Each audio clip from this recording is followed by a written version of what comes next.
great year just like every other year, but with a little more meetings since we're playing Sand Springs. How is the culture different from when you came here as a student and then as a principal? I would say a lot of it is the same. A lot of the things haven't changed. You guys, your culture, your generation, I would say you guys know more than we do. You have more access to information and communication today than we did 20 years ago. If you guys want to get together, it's a phone call away, it's a text away, social media. Back when I wanted to get together with my friends, we had to get in our cars and go meet somewhere. So that aspect is different. So we may have been a little closer. I don't know. I don't know if that makes us closer or further apart, but in that way, it's a little bit different. I would say though, 20 years ago it was a great place to be, and today it's a great place to be as well. Awesome. Okay, our last question. Out of the three, the parade, the assembly, and the football game, which one is your favorite and why? It's a great question, Jericho. Great question. And that's a tough question because I like them all. I think they complement each other. If you just had the game without the assembly or the assembly without the parade, it wouldn't be the same. So our students, our activities, our clubs, our coaches, our sponsors, they all make this a wonderful event. Our town gets behind it. To me, the game is always going to be my favorite thing just because it's competition. Whenever you're keeping score at something, that always raises the stakes a little bit. And I just like the fact that everybody gets behind the team. We all pull on the same rope to accomplish a goal. And competition is always going to be my favorite thing. Yes. That's it for today. Thank you for your time. Bye, Chieftain fans.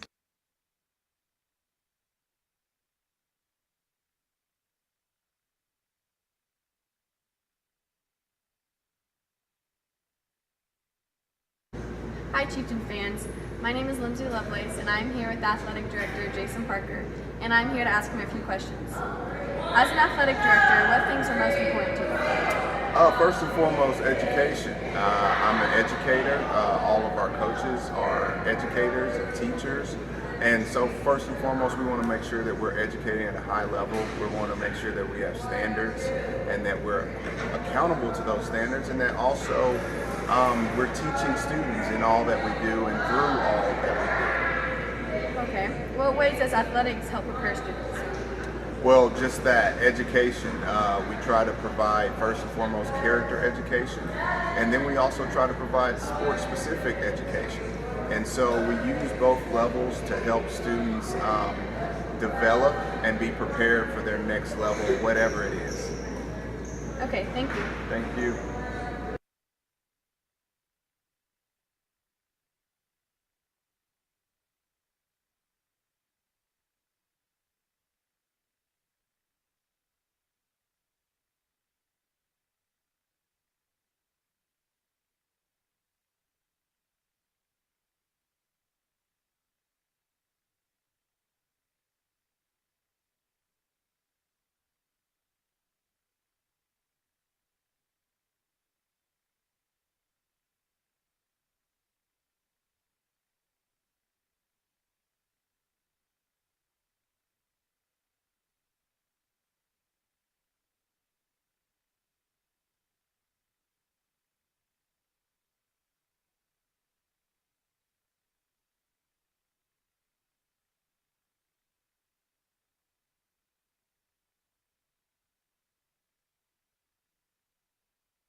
The homecoming court is on its way.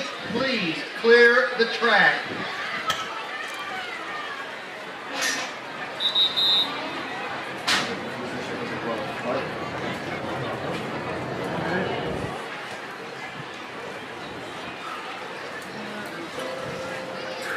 I can't get the dress. Yeah, it's just this is the you know the railing thing is in the way. Yeah. So little baby coach. So I take it you staying up here? Yeah. Yeah. Alright. Asking you weren't able to do that. It's kind of fun. What, being up here? Yeah. I mean it's nice and quiet. I like her class. I thought there was a song. I thought it was Ticket to the Moon by ELO. Oh, you got hand clap on the last one. Alright, whenever they get out the car, I gotta zoom in and try to get, you know, somewhat of a wide shot and then somewhat of an in shot too, but it's like a 50. No back shots. We don't want it to be like that. He said we don't want to be. Don't. Yeah. I don't know, man. I'm just kidding. I gotta go for Vegas. I ain't crazy. I know if you found that out, I'll be dead. Yeah. I mean, you see her. Yeah. You probably would kill me.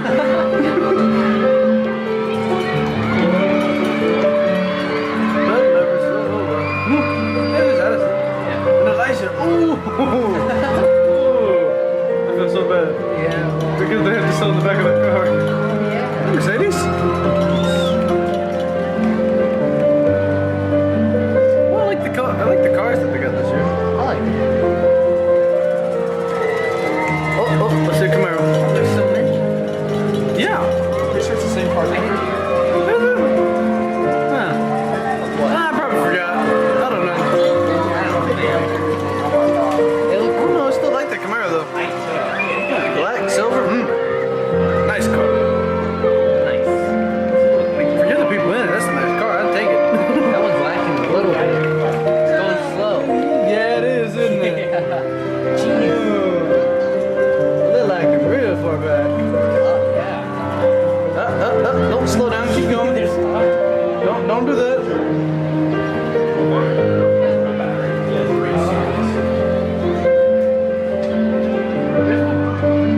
There should be more chairs.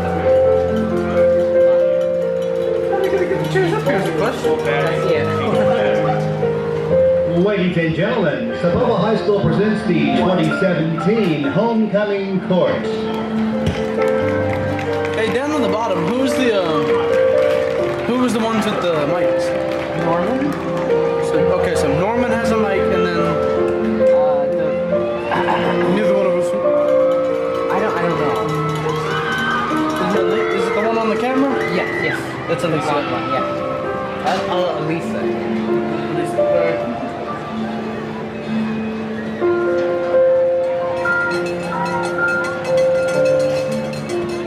Are they getting up the car? Our first sophomore attendant is Corinne Gibbons. Corinne is the daughter of Audra and Greg Gibbons. Corinne is on the Superintendent's Honor Roll. She is the Vice President of Builders Club, the National Junior Honor Society Secretary, and former Student Council President. Corinne is also in FCA and is a cross-country manager. Corinne enjoys volunteering in the community. In the future, Corinne hopes to graduate high school with a 4.0 GPA or higher. Right about here. Valedictorian of her class. She plans to attend college and obtain her master's degree. Corinne is escorted by Dalton Lee. Dalton is the son of They're Gloria sending somebody Eric. down to the He Norman's has been camera. on the Superintendent's Honor Roll the last 2 years. Dalton plays varsity It's not supposed to- basketball and is a member of It's the not supposed to National say it's Junior Honor recording. You Society. just gotta let it be He's also a member live. of the Saboma FFA. They're over there. They have it on recording. He's active in the Village Club and FCA and Monongalia basketball court, enjoys fishing, hunting, and showing pigs. All right, After high get up. school, Dalton hopes to play basketball in college and pursue a career in sports medicine.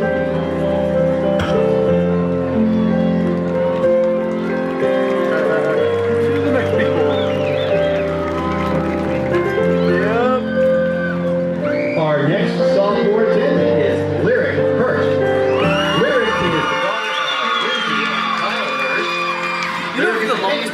figure out how She her is name is also actually a member spelled. of the National Honor Society and Like is the lyric, like, you know, sophomore music class lyrics? public Yeah. relations officer. The rise of lyric. Lyric has a 4.0 GPA and is on the superintendent's honor roll. 4.5. Outside of school, Lyric attends Solace Church. She's been a competitive dancer in art and motion for the past 13 years and plans to attend the University of Oklahoma, obtain a degree in medicine, and eventually become an anesthesiologist. Lyric is escorted by Cody Wasman. Cody is the son of Lisa and Scott Wasman. He is on the honor roll and received an award as Outstanding 7th grade boy. Cody is also in the Gifted and Talented program. In athletics, Cody lettered in baseball his freshman year. He is currently on the football team. He is a member of the National Junior Honor Society, FCA, and the Builders Club. Outside of school, he attends Foundation Church where he participates in Leaders in Training and Mobile Missions.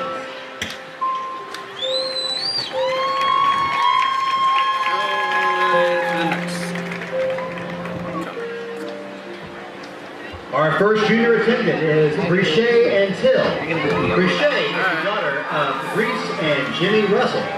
Brichet received an academic all-conference letter as well as a letter for Spanish National Honor Society.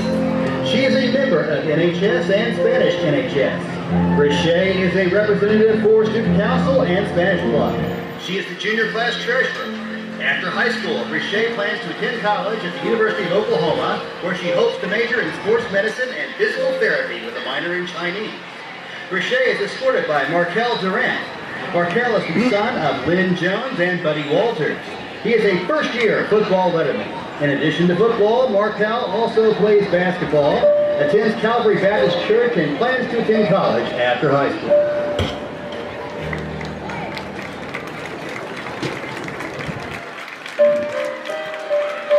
Our next junior attendant is Abigail Chapin. Abby is the daughter of Andrew and Kai Chapin. Abby is a 3-year member of the Sepulpa Kings and lettered in team as a freshman.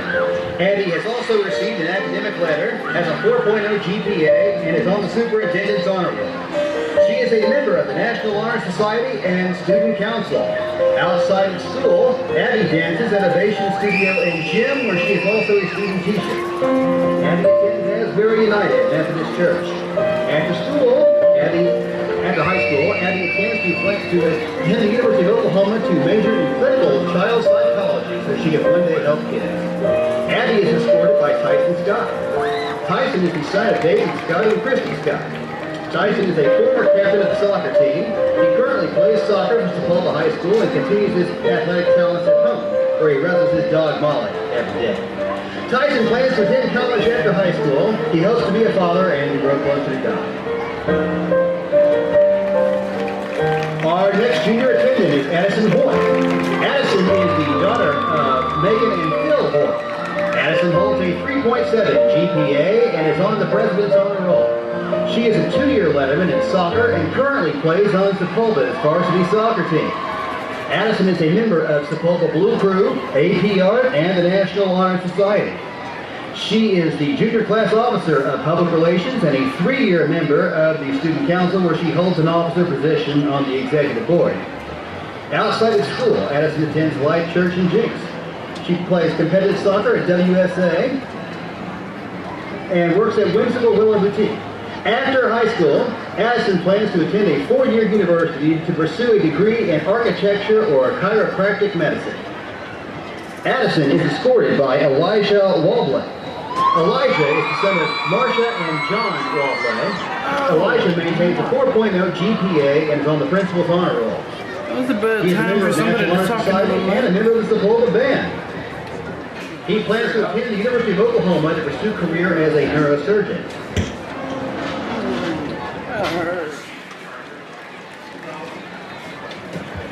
Our first senior attendant is Hannah Belleville. Hannah is the daughter of Anne-Marie and Chuck Belleville. Hannah is a 3-year varsity basketball letterman and has also received academic all-conference in varsity basketball. She also plays soccer, is the senior class treasurer, and an officer on the Student Council Executive Board. She is also a member of the National Honor Society and Blue Crew. Outside of school, Hannah attends St. Bernard Catholic Church, has volunteered in Catholic charities, and is a member of the FCA. After high school, Hannah plans to attend college and pursue a degree in child psychology. Hannah is escorted by Cade Martin. Cade is the son of Jennifer and Kirk Martin. He attends Central Votech. Cade is active in his youth group at Allen Free Will Baptist Church. He has been on 2 mission trips to New Orleans and 1 mission trip to Houston, Texas. Cade plans to attend MMI. Whiteout, and then a week later, South Carolina soccer. That's how you pick out soccer from the rubber. Our next senior attendant is Abigail Borg. Abby is the daughter of Tara and Adam Borg. Abby is a 3-year academic letterman and a 3-year varsity golf letterman. She is also a 2-year varsity basketball letterman. Abby has received the Rotary Club's Junior of the Month Award and Student Council's Character of the Month Award for respect.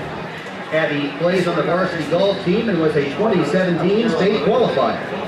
Abby is also in cross country. Abby is involved in numerous clubs including FCA, National Honor Society, and Blue Crew. She is the Student Council Vice President, the Student Athletic Leadership Circle President, and was the sophomore and junior class historian. Outside of school, Abby attends First Baptist Church in Sepulveda, where she is part of the FBC leadership team. Abby is a volunteer at Kids Crossing Ministry at FBC. After high school, Abby plans to attend a 4-year university in Oklahoma to pursue a major in mathematics. She hopes to become a middle or high school math teacher and basketball coach. Abby is escorted by Chris Nichols. Chris is the son of Lisa and Kelly Nichols. Chris has received 3 academic letters. He is also a 3-year member of the National Honor Society. Chris is a member of FCA and has been on the golf team for 3 years. Outside of school, Chris attends First Baptist of Sepulveda, where he is on the leadership team for youth kids. After high school, Chris plans to further his education at Oklahoma State University. Our next senior attendant is Kiara Brooks. Kiara is the daughter of Ashley Brooks and Albert Ledbetter. She is a 2-year varsity track letterman and a 2-year varsity basketball letterman. Kiara is a 2-year academic all-conference honorable mention. She was also named MVP by Tulsa Sports Animal 97.1 FM. Kiara is on the varsity girls basketball team and plays competitive basketball. Additionally, she runs varsity track. She is a member of Sepulveda's Blue Crew, Student Council, and the Student Athletic Leadership Circle. Kiara has also held the office of Junior Class Treasurer. Outside of school, Kiara attends First Baptist Church. After high school, Kiara plans to continue playing basketball at the college level, and she hopes to become an anesthesiologist. Kiara is escorted by Dayton Van. Dayton is the son of Melissa Triplet. Dayton is a 1-year varsity football letterman. In his free time, he enjoys fishing. After high school, he has plans to attend college. Our next senior attendant is Caden Craddock. Caden is the daughter of Vince and Stacy Craddock. Caden received a citizenship award for exhibiting good character and leadership skills 5 years in a row. She currently plays competitive sand volleyball and is on the high school volleyball team. Additionally, Caden helps organize and run FCC's volleyball league. Caden is the leader and captain of our Lady Chieftain varsity volleyball team. Besides sports, Caden also enjoys attending First Christian of Sepulveda. She has multiple volunteer experiences, including helping her youth group each winter in a blanket drive for Hugs for Homeless. Caden has been part of service projects in our community and in Tulsa's Little Lighthouse fundraiser volleyball tournaments. After high school, Caden hopes to attend ORU, play volleyball, and pursue a degree in sports medicine athletic training. Caden is escorted by Lane Medlin. Lane is the son of Christy Medlin. Lane is an Eagle Scout. He is also a 4-year academic letterman and a member of the Student Athletic Leadership Committee. Lane is a 3-year letterman for football and a 4-year letterman for track. He is a member of the National Honor Society, the Spanish National Honor Society, and the USA Track and Field Program. He is also a certified scuba diver. After high school, Lane plans to attain a scholarship for track and attend a university to major in criminal justice with hopes of becoming a detective.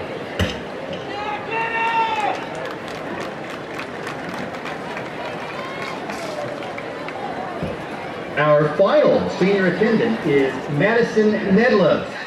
Madison is the daughter of Janine Nedlows and Robert Nedlows. Madison is a 3-year academic letterman, and she has lettered in color guard.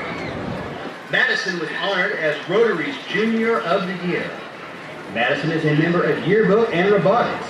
She is in color guard, where she holds a leadership position and a member of National Honor Society.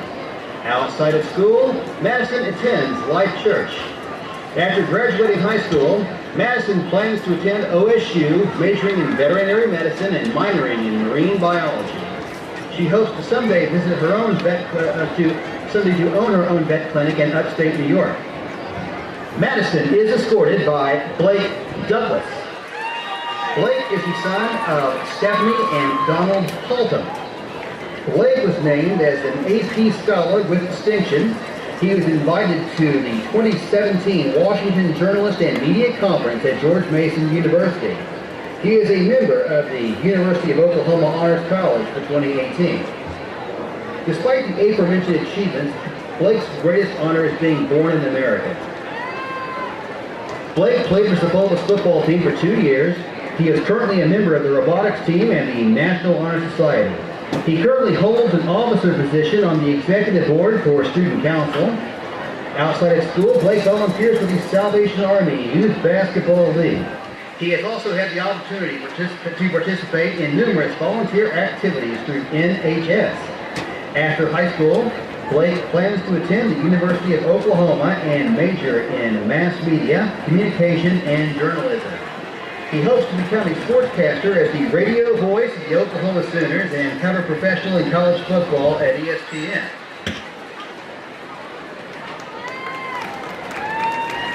Ladies and gentlemen, your 2017 Sapulpa High School Homecoming Court.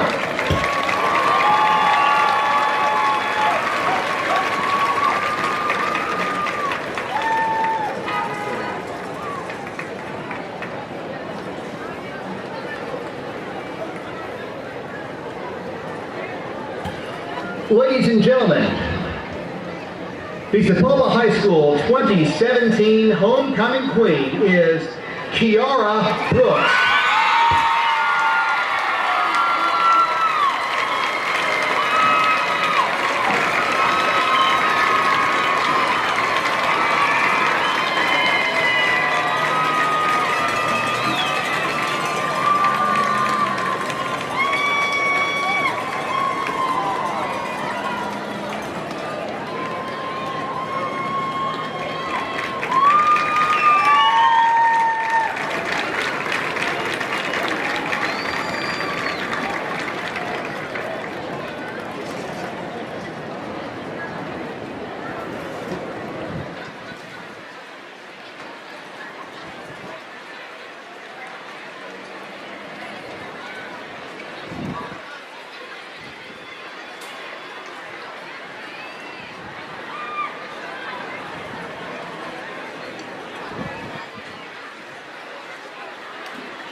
Ladies and gentlemen, Please rise for the presentation of our national colors by the Tacoma High School Marine Corps Junior ROTC Color Guard under the direction of Major Jerry W. Swepson and Master Sergeant Richard Williams.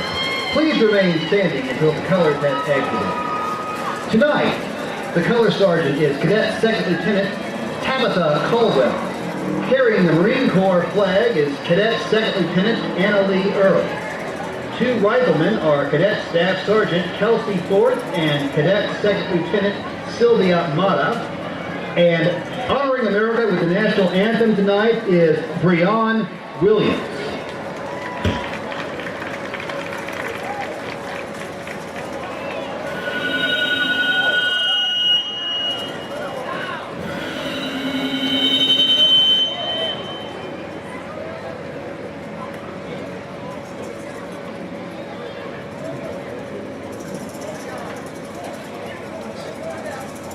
Mike died.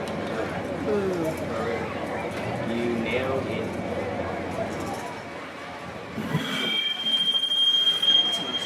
Yeah. Why is this looking good?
Breon Williams, everybody. You got a hand to him.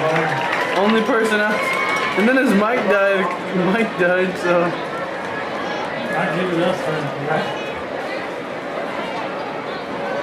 I just want to kick off. Yes, you got me good. And I was talking to the internet people. Okay, Jeff. There's 2 minutes on the clock. Okay, 6:50.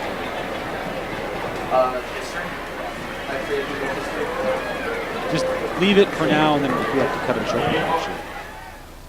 58, 17, and 5 are the captains. Sand Springs has about 10. Okay, I'm not going to write down all those numbers. You send out 3, 4 captains. Okay, you send out 10. No, that's I'm not going that far.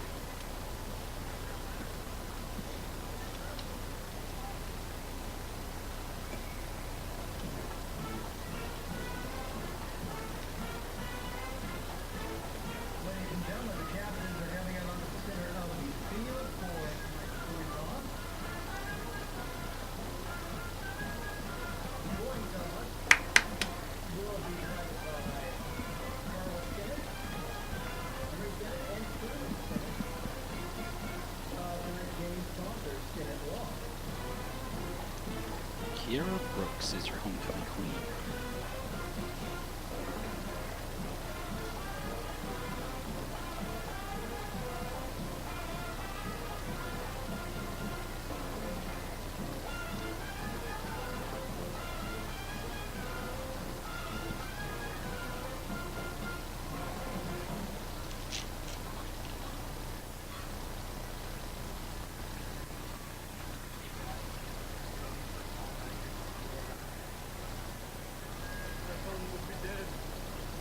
Just a second, I'll be right back.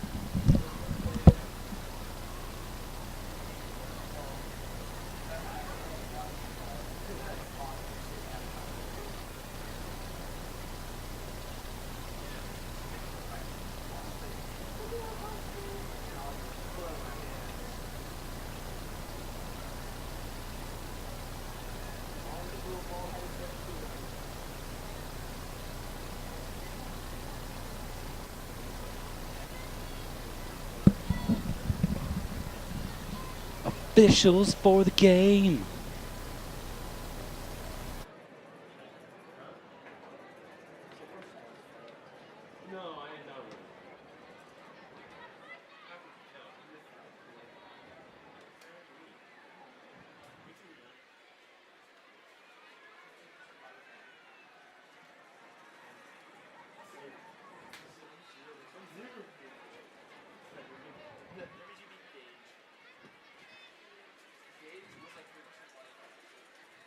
Here. You mean defer? You should defer. Don't ever kick. Don't ever elect to kick. You always defer. Sapulpa won the toss. They have deferred.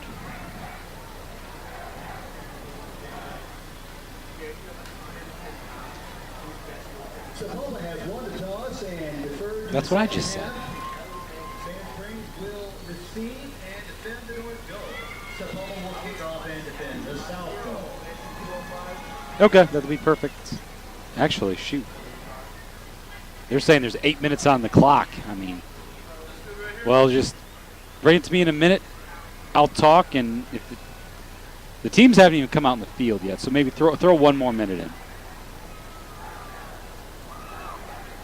Sorry.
That's good. That'll be good. Looks like they're.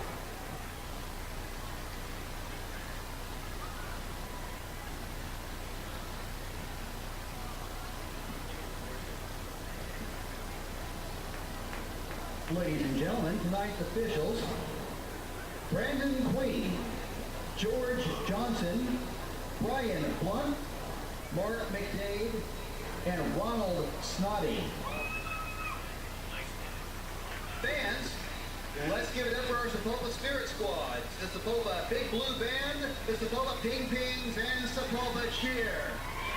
Hello, everyone, and welcome in on your home for sports, the Sports Animal. I am Patrick Mason. Great Friday night to you.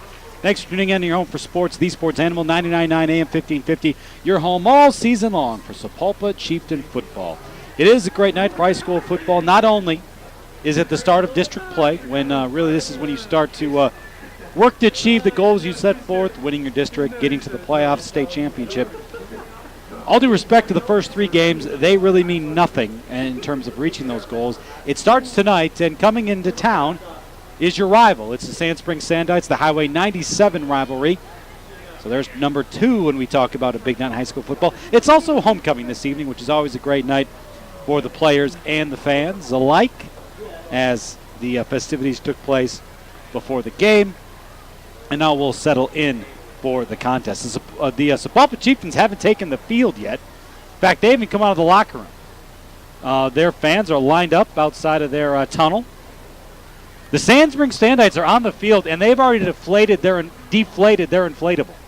So that's how long we've been waiting. The Sapulpa Chieftains going to make a fashionable entrance, if you will, tonight. Sapulpa coming to this game 0-3, looking to turn things around, entering district play. 1-2 are the Sandites. One common opponent, Choctaw, beat both the Sapulpa Chieftains and the Sandites of Sand Springs. So we'll hopefully look forward to what should be a great game this evening. If you heard during the pregame show from Coach Kennard and Coach Borgstead. This is going to be a game in the trenches, a big physical run game for the Sand Springs Sandites is going to be what the Chieftains need to work to stop this evening.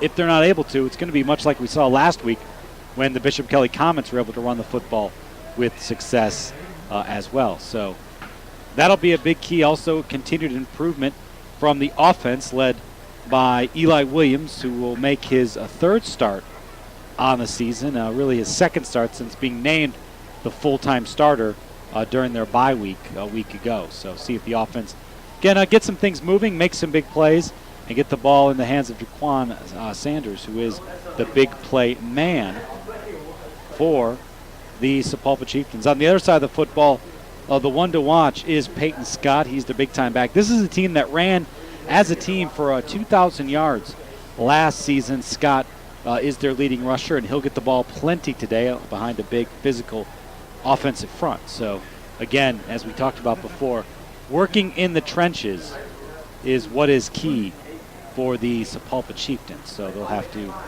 take a look, focus on that, and try to win the battles up front. We're awaiting kickoff, and we'll hit a break. We'll come back. You're listening to Chieftain Football on the Sports Animal. The team hasn't even come out of the locker room yet. Yeah, it's 7:02.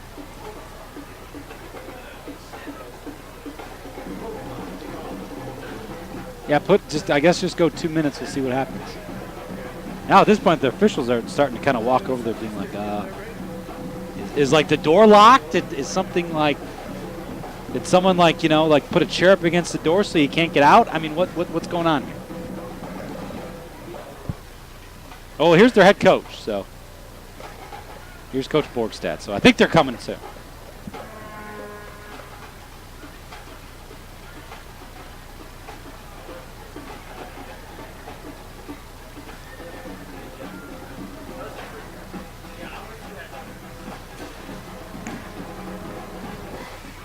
Okay, go ahead.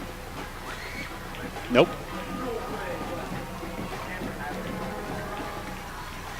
Okay.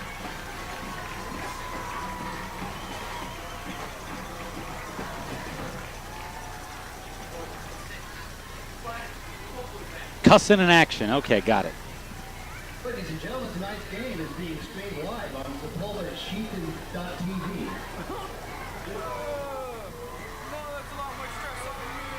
Oh, just hanging out. Up here they come. Okay. 17, Sapulpa Chieftain.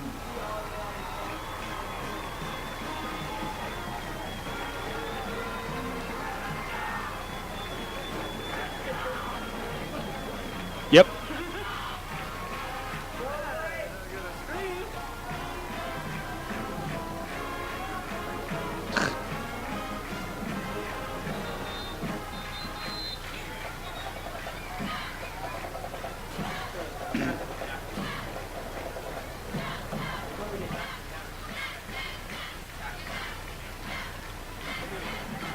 Back in your room for Sports Animals, Sapulpa Chieftain Football. We get set for kickoff tonight. The Chieftains are in their blue uniforms, blue tops, blue bottoms, white helmets with the blue striped numbers on the right side, Chieftains across the front. They look sharp. The numbers are really hard to see, especially when it gets dark. I will do my best to try to identify who makes the tackle.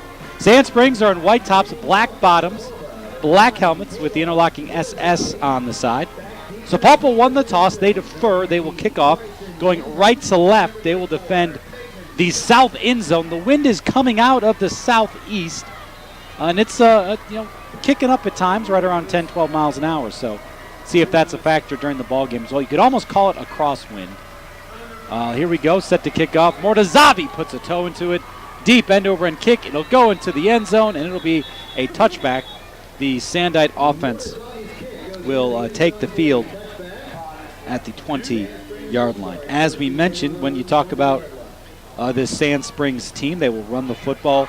They will run it a lot, led by their big-time back, Peyton Scott. This team, as a group, as I said, rushed for 2,000 yards a year ago. Officials for tonight from the OSSAA. The referee is Brandon Queen. The umpire, George Johnson. The linesman Brian Blunt. The field judge, Mark McDade, and the back judge, Ronald Snoddy, are your officials from the OSSAA. Shotgun snap. It's a give to the right. It's Scott. The bowling ball punches to the outside. He'll drag defenders to the outside. Big carry by Scott. 5'5", 180. He is a short, stout-looking kid, and he has a big pickup of almost 18 yards. Check that. 13 yards on first down out to the 33-yard line. Right hash is where this Sand Springs offense will operate. It's a shotgun look. Scott to the left. Snap. It's going to be a jet sweep going to the outside. It's Garrett McCallie. He'll cut it inside. Get to about the 35 before he's stacked up.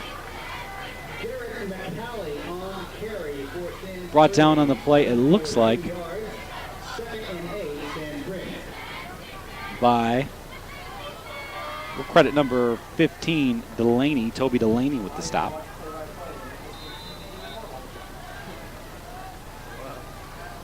Quarterback is number 18, Caden Pennington. He is a junior, 6'1", 185. Pistol look this time. Snap. They're going to give it to Scott. He'll run off left guard, plow his way forward. He'll be tackled just past the line of scrimmage, maybe a yard or two on the play. So he was brought down by number 62. That is Lane Medlin. Couple on the play, brings down third. They're calling it 6 on the scoreboard. Yeah, we'll call it 6, 3rd and 6. They need to get to the 43-yard line due to Sandites. Shotgun look. Scott to the right of the quarterback, Pennington. Snap. It's a pass. Straight drop. Looking. Plenty of time.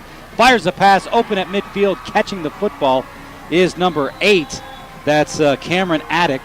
He'll muscle his way out to the 45 into Chieftain territory.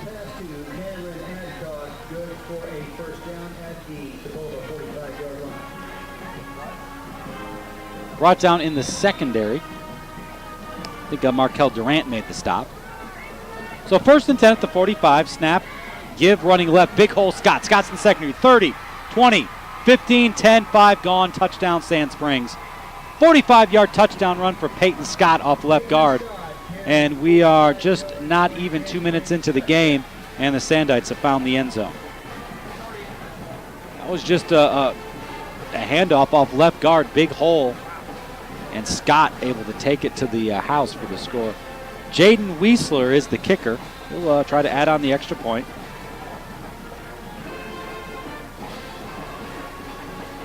Ball down, kick up, kick is good, and it's 7-0. A 45-yard TD run by Peyton Scott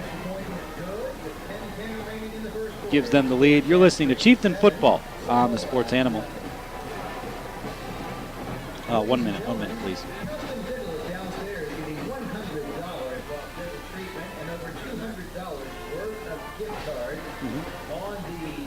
Sand Springs' running game is legitimate.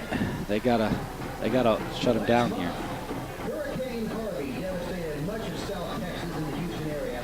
Many people have lost everything. So local high school has partnered with the other schools in our district to raise money for one school in particular, Sterling High School in Baytown, Texas. The students and staff at Sterling High School were hit especially hard by the storm, with over 100 students at Sterling currently still displaced. Students representing Cibola High School National Honor Society are in the stands with containers if you would like to make a donation to help this cause. All proceeds raised will go directly to students at Sterling High School who are in need. Thank you for your support.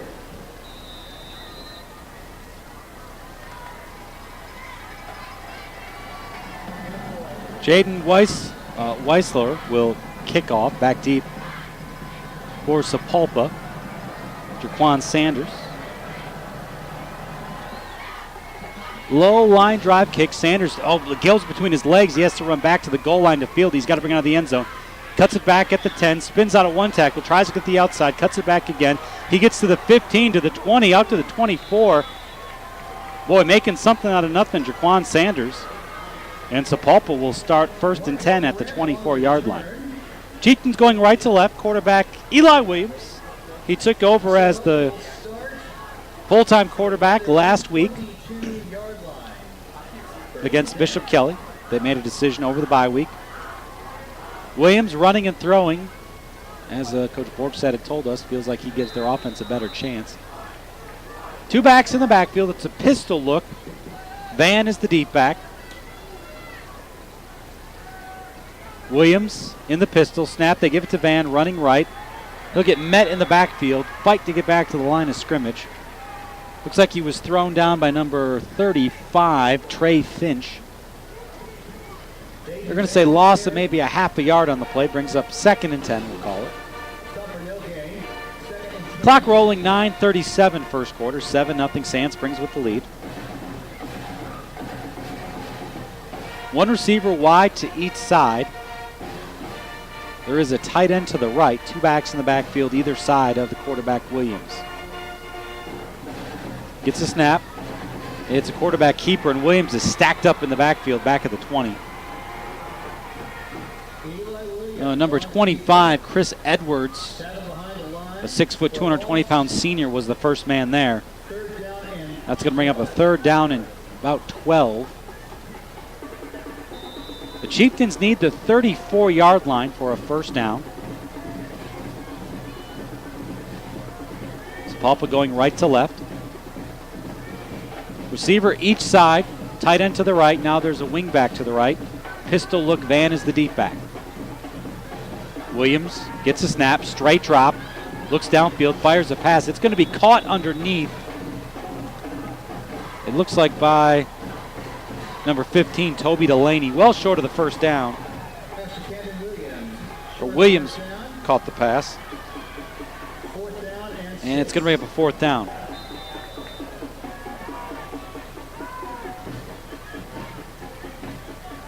Esparza to punt. He uncorked some huge punts, and he'll have the wind. It's a bit of a crosswind, but it's still at his back. High snap, Esparza. One-hand catch gets it down, but he lets a punt off the side of his foot. It's going to hit at the 40 and be stopped at the 42-yard line, so great field position for the Sand Springs Sandites as they will come on the field for their 2nd drive of the contest. As we mentioned, Sand Springs 1-2, Sapulpa 0-3. This is the opening of district play all around the state, so really important games coming up here. Sand Springs going left to right on the left hash. Pistol look. There is a fullback, though, to the right of the quarterback, and ball is snapped. Whistle blows. We got a timeout, Sapulpa, before the snap. We'll take it with them. 7:52 left in the first quarter. 7-0 Sand Springs. You're listening to Chieftain Football on the Sports Animal.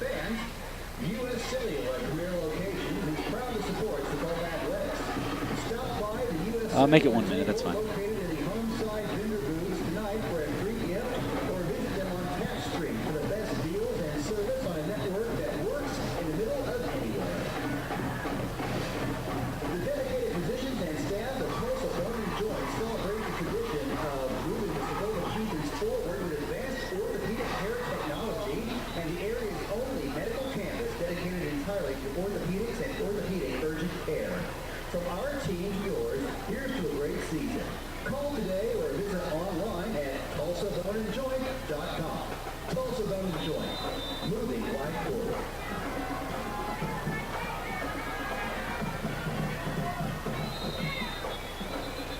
Check 1 2. Hello, hello, hello. Check 1 2. Check 1 2.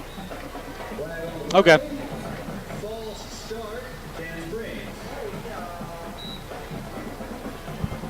Well, are you? Is your microphone on? Is it?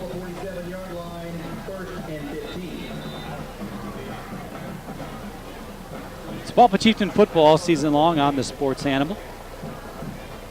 Patrick Mason, Jonathan Coates back at the station as we bring you Chieftain Football. Sand Springs has it 1st down. Now, looks like 1st and 15. There must have been a penalty. I didn't catch an official signal. Snap, handoff, give it to the left. Scott, he's stacked on the backfield, breaks a tackle, cuts it to the outside, breaks another tackle. He'll end up getting 3 yards on the play, but worked real hard for him. Great defense by the Chieftains to get after him in the backfield. Medlin is the man who cleaned it up. So that'll bring up a 2nd down and about 12. Ball spotted at the 44-yard line.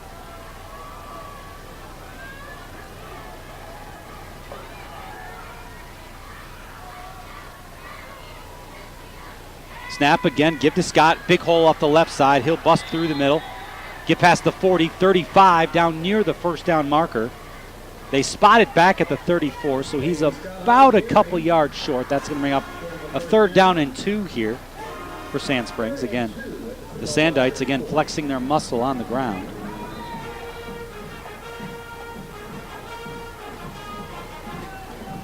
Sand Springs breaks the huddle. Going left to right, 2 backs in the backfield. The quarterback is Caden Pennington. He's in the pistol. Snap, just give it running left. This time it's number 25 on the carry. That's Chris Edwards. He's 6 foot 220, listed as a tight end, but he bowled his way there for a 1st down out near the 32-yard line. Just got it by the nose of the football. So 1st down coming up for Sand Springs. Clock rolling, 6:30.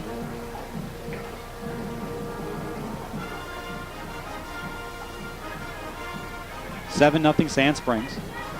Shotgun look this time, motion across, snap. It's going to be a jet sweep pitch. Running to the outside with it is number 3.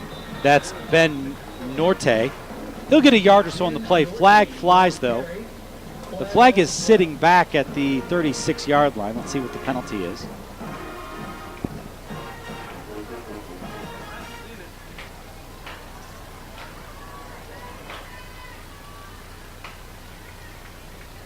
It is a hold on the Sandites, so back them up. The flag was thrown at the 36. Let's see if that's where they marked the penalty from.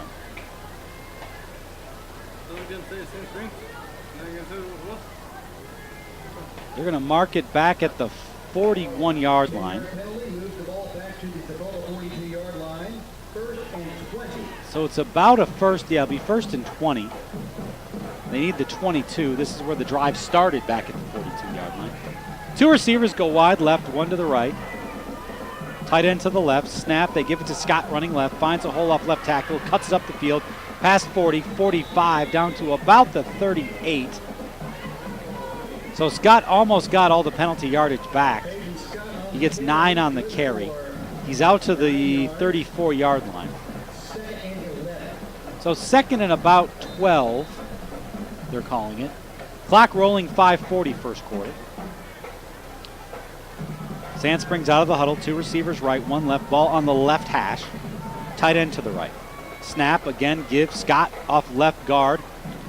He'll dance through a few tackles, gets a couple yards. Good job of hemming him in over on the right side of the defensive line for Sapulpa.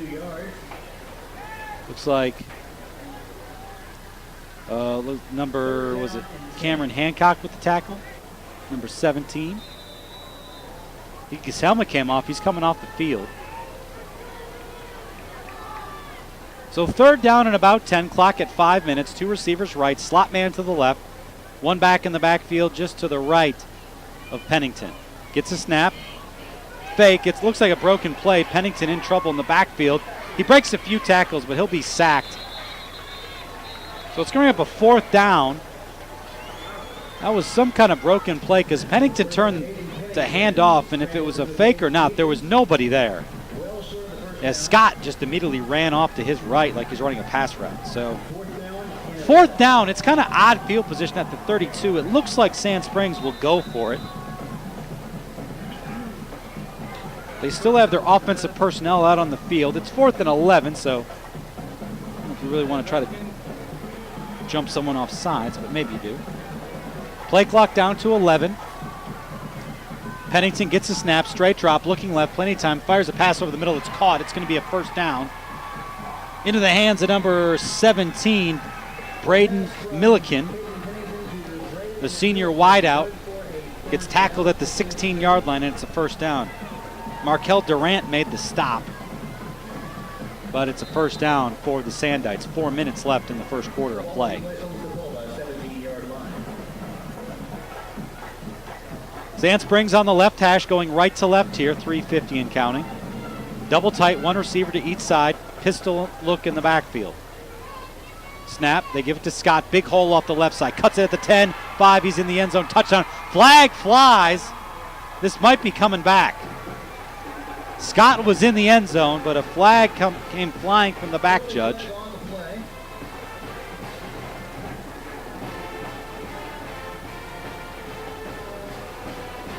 Wait for the official signal. This looks like it's coming back, though. It's going to be a hold on the Sandites, so take the points off the board. Break. I think it's Milliken, the receiver who just caught the pass to get the first down, held. So back him up.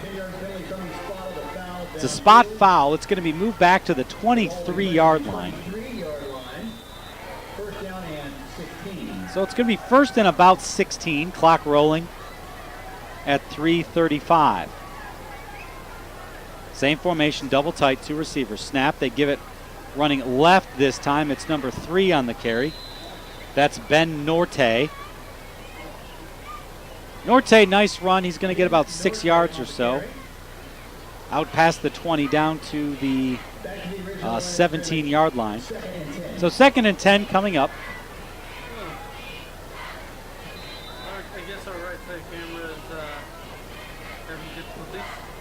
Again, double tight, receiver to each side. Scott now back in the game. Snap, they give it to Scott. He'll cut to the left, and he'll be brought down in the backfield. Nice play by the Chieftains. I think it's Long who made the stop.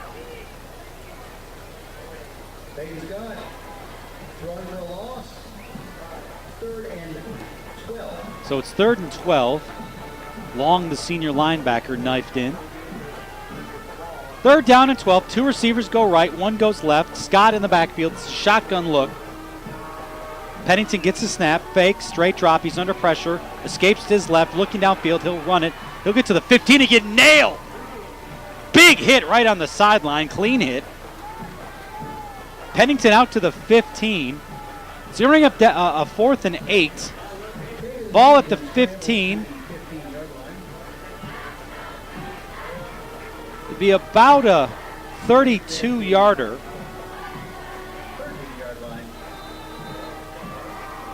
I said the 15. They marked it to the 13.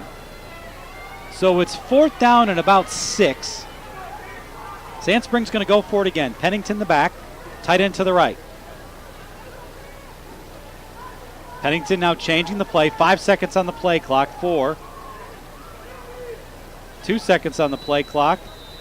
And we'll get a timeout. So Sand Springs will talk it over. 1:33 left in the first quarter. Sandites lead 7-0. You're listening to Chieftain Football on the Sports Animal. 1 minute. Man, these Sapulpa uniforms look so cool, but I cannot at all see the numbers. No, it's like the top half is black, but the bottom half is white on a blue jersey. They look cool. But there's when it's on the field, there's no way I can see the numbers. It takes 5 minutes to protect yourself. Call First United Bank today and ask about secure checking. The Sapulpa Athletic Department would like to thank its generous corporate sponsors, hard-working Booster Club parents, and the Sapulpa community. Together, we make Sapulpa Athletics cheap and strong. At Farmers, we believe in smarter coverage. Because the more you know, the better you plan for what's ahead. Steve Grogan at 918-227-1100. We are insurance. We are Farmers.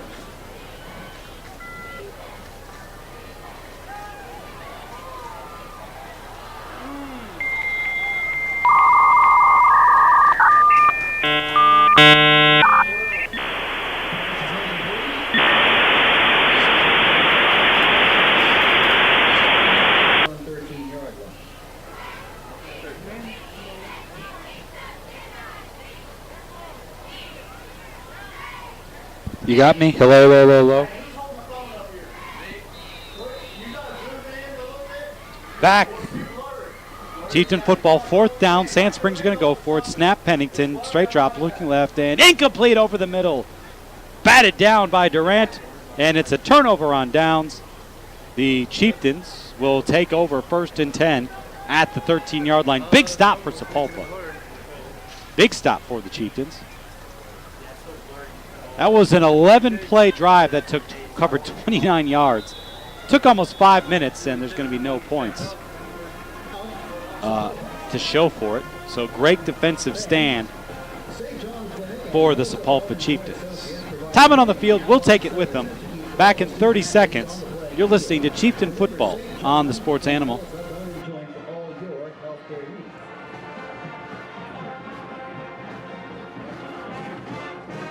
Ladies and gentlemen, may I have your attention, please? We have an iPhone that has been turned in as lost. If you're missing an iPhone, please report to the press box. 2 minutes later, we'll try to get that back to you. Also, there is a missing set of keys that has been found at the ticket office on a red string. If you're missing a set of keys, you'll be able to find those there.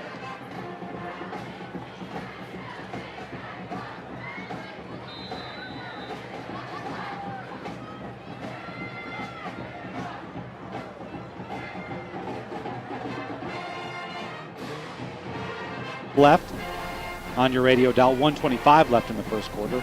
Williams in the pistol. Gets the snap.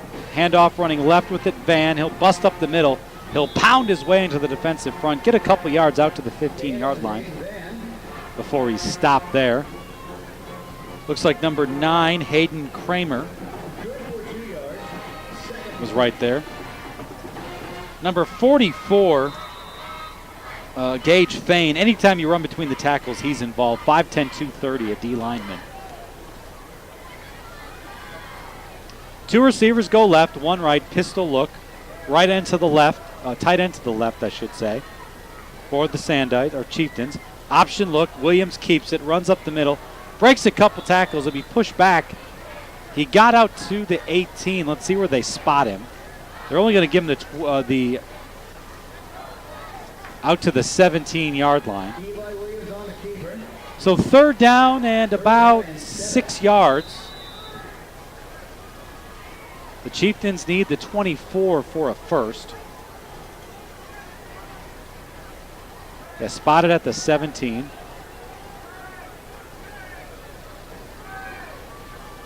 Two receivers right, 1 left. Now motion out to the right. Snap. Straight drop looking downfield. It's a screen pass. Nicely set up. Caught at the 20. Cuts it back. Breaks the tackle out past the 25 to the 28-yard line. First down. Is that Sechrist who made the play? It is.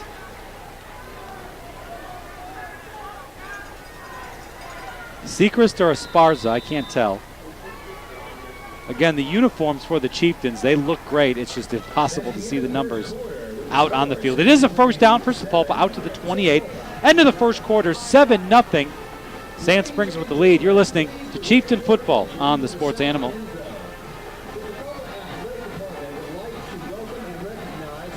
Okay. All right, I'll reconnect.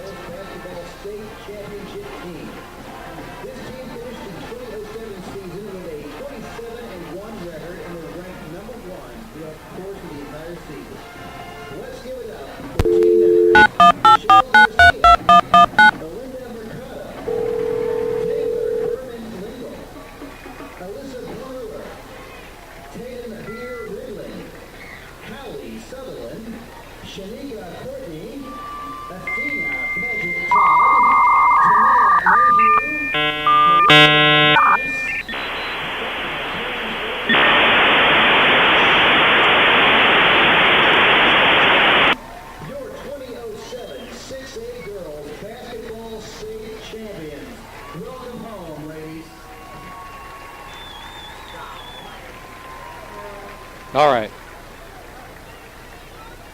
How much time?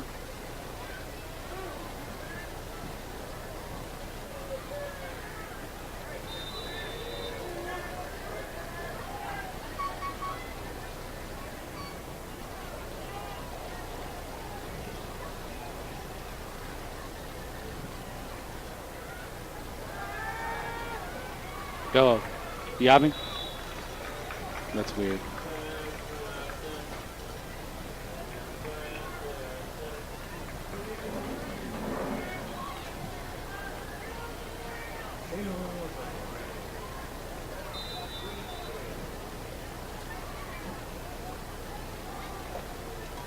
Sanders. Second and 5.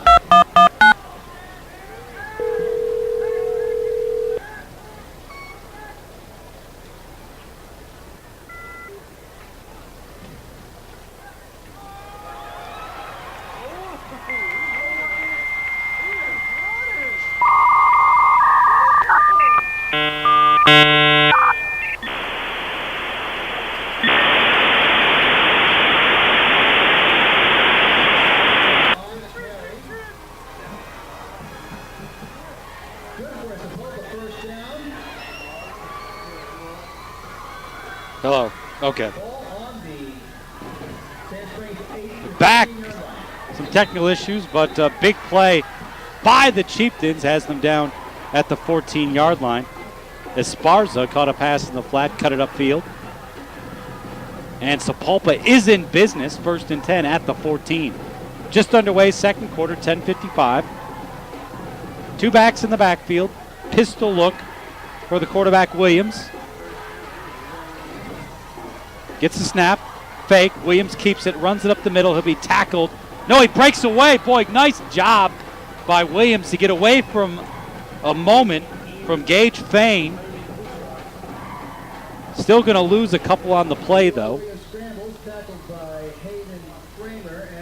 Kramer made the stop. Boy, Fain had Eli Williams dead to rights. Williams breaks away from that tackle, but can't break away from the second. So it brings up 2nd and 12. Ball at they're spotting at the 16, left hash, going left to right. Two receivers right, double tight. Pistol formation. Snap. That's a high one. They give it running left. It's Williams. He keeps it around the left end. He'll get past the 10, down to the 9-yard line. He's forced out of bounds there. So nice pickup on 2nd down to get back that yardage. It's going to be 3rd down. I said the 9. They're going to give him the 8.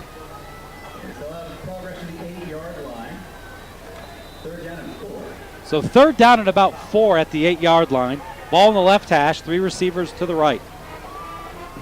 Wide side of the formation. Williams, it's a bad snap. He has to go back to get it. Tries to escape to his right, puts a pass up in the air. It's caught. It's going to be a loss on the play, though. It's hauled in by Hancock. Nice tackle on the play by Luke Bratcher. So a loss of about 4. So now it's back to 3rd and 12 at the 15-yard line. Man down on the play. It's a Sand Springs player. I didn't catch who the number was. Clock stopped at 9:05. Big play on this drive by Marcus Esparza got the Chieftains down to the 13-yard line. It's where we sit now. I said 3rd. It's 4th down and 12 at the 15. Ball is on the right hash. From this spot, it'd be a 32-yard field goal, and it'd be into the stiffest part of the wind. They're kicking from the right hash, and the wind is coming out of the southeast. I don't know if that's being even considered right now, what the call is going to be. It looks like they will kick the field goal, as Kavion Mortazavi is on the field. It's going to be a 32-yard kick from the right hash, Hancock to hold. As I said, this is into the wind. It's kind of a southeast wind, right around 8 miles an hour right now. So here's Mortazavi from the right hash. Lined up. Snap, ball down, kick is up. It is good. So go, no good, okay. Don't call it from up here, it looked good, but both officials waved it off. It must have gone wide left. Boy, it definitely had the distance, no doubt about that. He just overcompensated again. He was kicking from the right hash. The wind was kind of coming a little bit into his face, and it looks like he just overcompensated because that missed wide left. And so Sand Springs will turn away a good opportunity by the Chieftains. The Sandites take over 1st and 10 at the 15, 8:59 left here in the second quarter.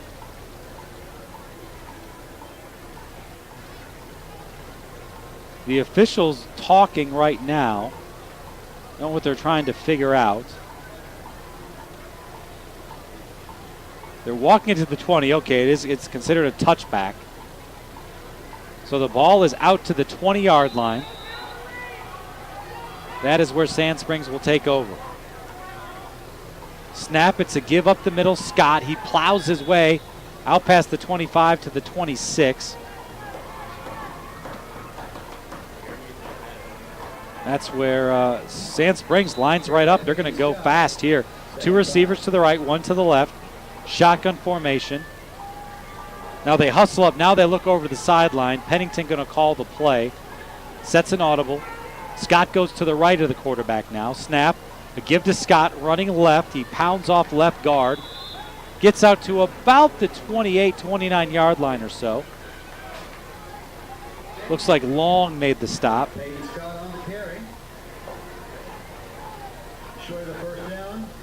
Check that. Was it number?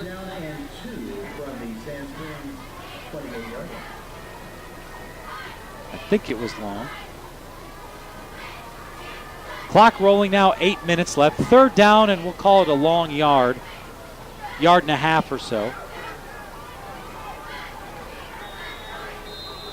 They need the 30. Sepulpa didn't have enough guys on the field. They're going to take a timeout. 7:51 on the clock. We'll take it with them. You're listening to Chieftain Football on the Sports Animal.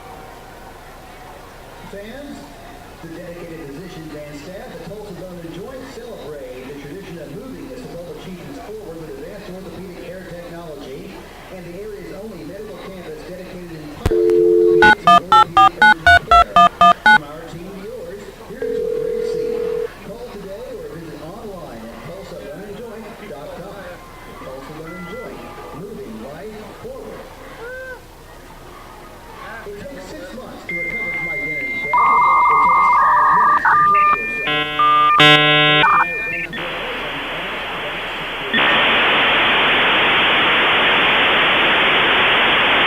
U.S. Cellular premier locations is proud to support Sepulpa Athletics. Stop by the U.S. Cellular table located in the home side vendor booth tonight for a free good. Yeah, I'm back. The best deals and service on a network that works in the middle of anywhere. How much time?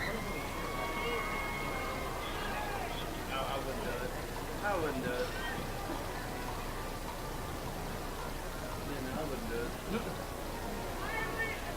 And are we back?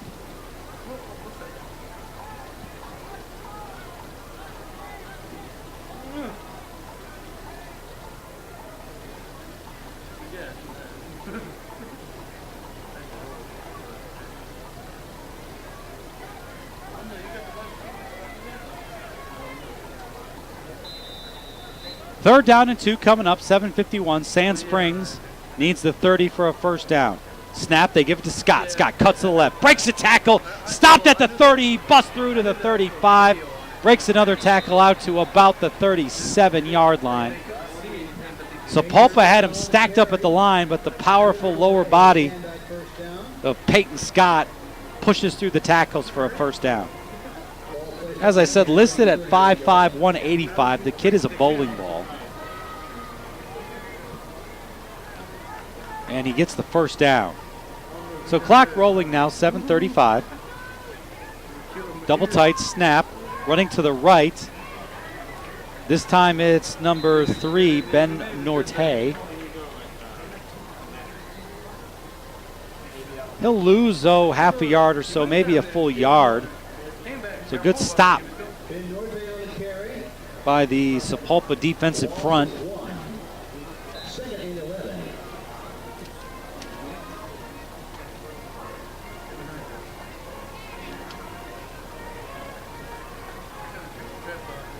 Brings up a 2nd and 11. Pennington looking to the sideline.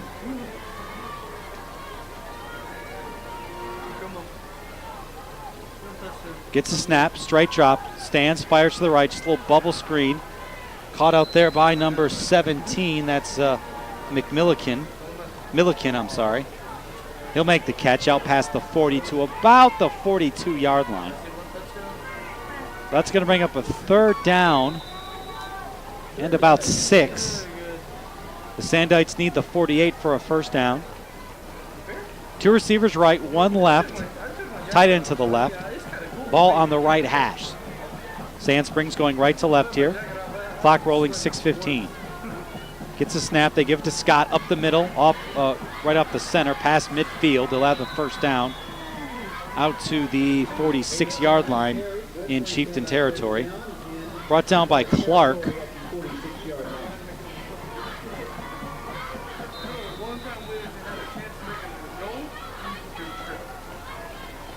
We'll credit Clark with the stop. So 1st down, ball at the 46. Going right to left are the Sandites. Snap.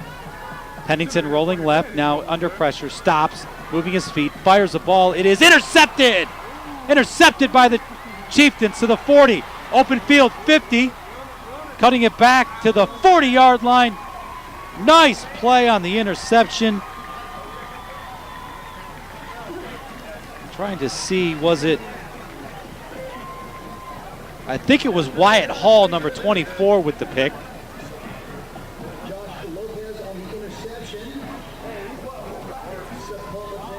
So Sapulpa has it at the 40. The Chieftain defense coming up big a few times tonight, and with 5:36 left in the half, Sapulpa has the football again.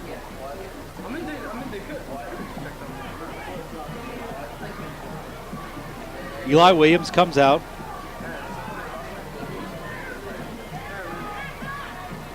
Van is the back. Sapulpa, 5 seconds to snap. Williams snaps it, straight drop, looking down the field, fires it over the middle. It's tipped and it's intercepted. It was tipped about 3 times, and Sand Springs comes up with it. Chris Edwards. Sapulpa had a hard time getting the right personnel on the field. Williams threw a pass over the middle. It was tipped by a receiver, tipped by a defender, back to a Sapulpa offensive lineman off his helmet, into the hands of number 25, Chris Edwards. What a bad break for the Chieftains. It all started, though, without getting the personnel on the field on time. So great field position is lost, as Sand Springs will have the ball 1st and 10 at the 42.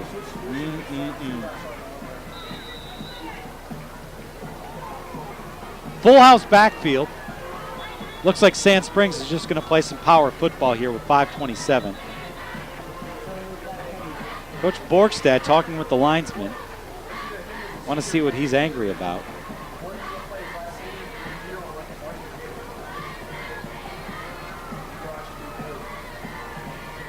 Sapulpa making some substitutions.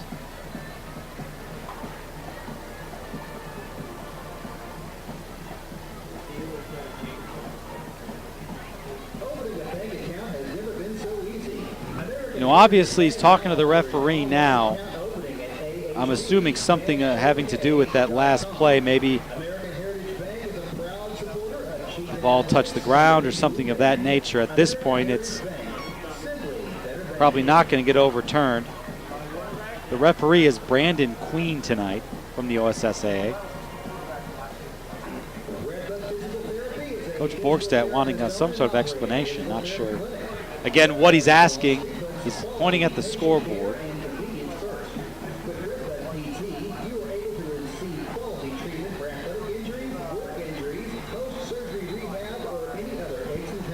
There is a timeout on the field. Again, Sand Springs leading 7-0. 5:27 left here in the first half of play. As we said, it is homecoming here.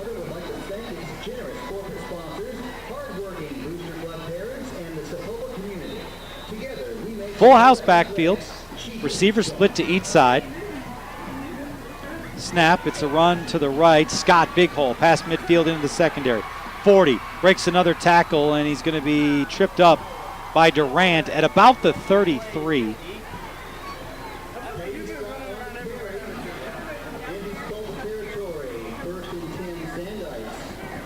So first down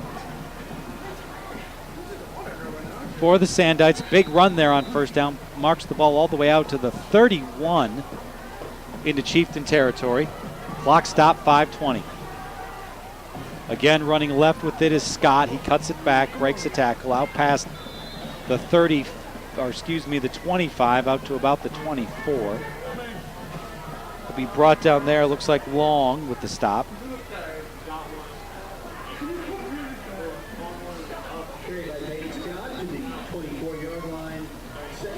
So second and about 3 there. Clock rolling, 4:55 first half.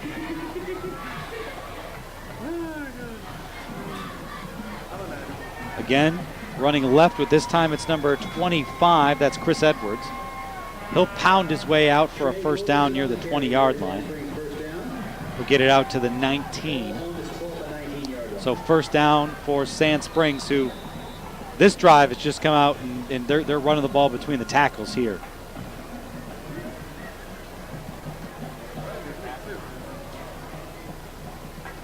So full house backfield. It's a pistol look, a back to each side of Pennington. The deep back is Scott. Snap.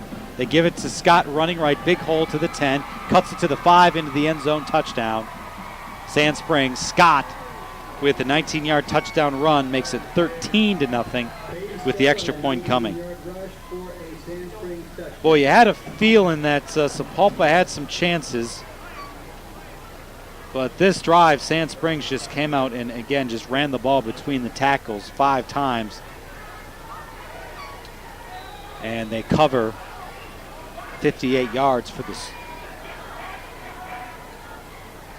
score. Ball down, extra point kick is up. It is good. 14-0.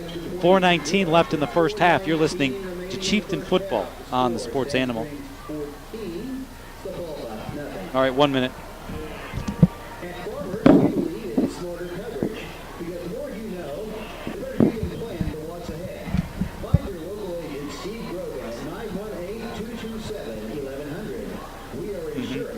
He's a bowling ball. I mean,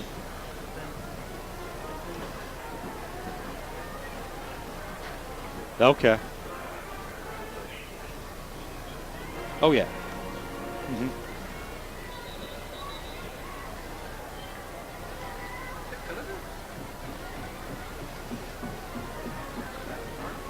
Let's give a warm Chieftain welcome to the classes of 1976, 1977, 1978, and 2007, seated in the upper north quadrant of the home bleachers.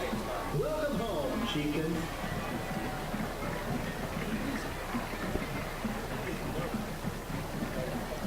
.58 yards on the drive. It was a 19-yard touchdown run. Peyton Scott, his second of the contest.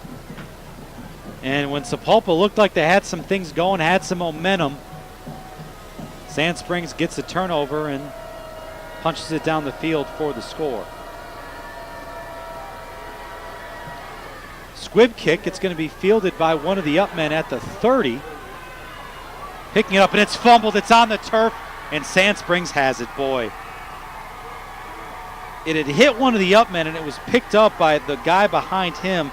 I think it was Isaac Edwards. He ran a few steps and got hit from the side, and the ball came out. Flag flies, though, at the end. So things going south on the Chieftains quickly here in the latter parts of the second quarter. Boy. Unsportsmanlike conduct. It is on Sand Springs. They'll keep the football. It's going to be a 15-yard penalty. Something extracurricular after the play. He spiked it. The ball was spiked after the recovery. That'll mark it back to the 48 in Sand Springs territory.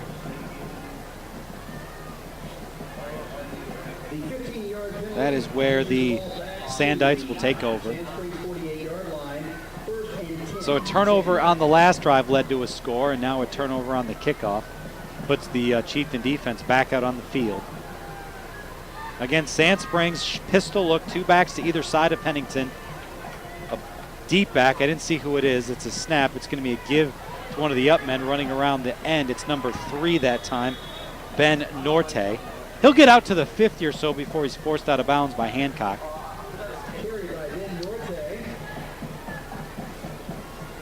Cameron Hancock on the stop. Pickup of about 3 or so. Clock rolling, 3:45 left in the half, 14-0 Sand Springs. Sandites going right to left, just past midfield in the Chieftain territory at the 49. Ball in the left hash. Again, a receiver to each side.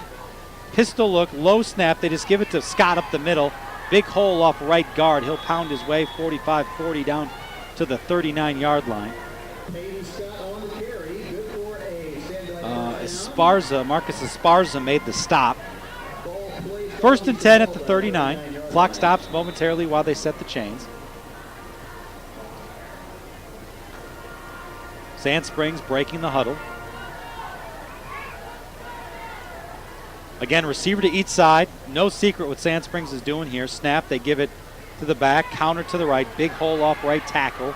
Busting out past the 35 to the 30 is number 25, Chris Edwards.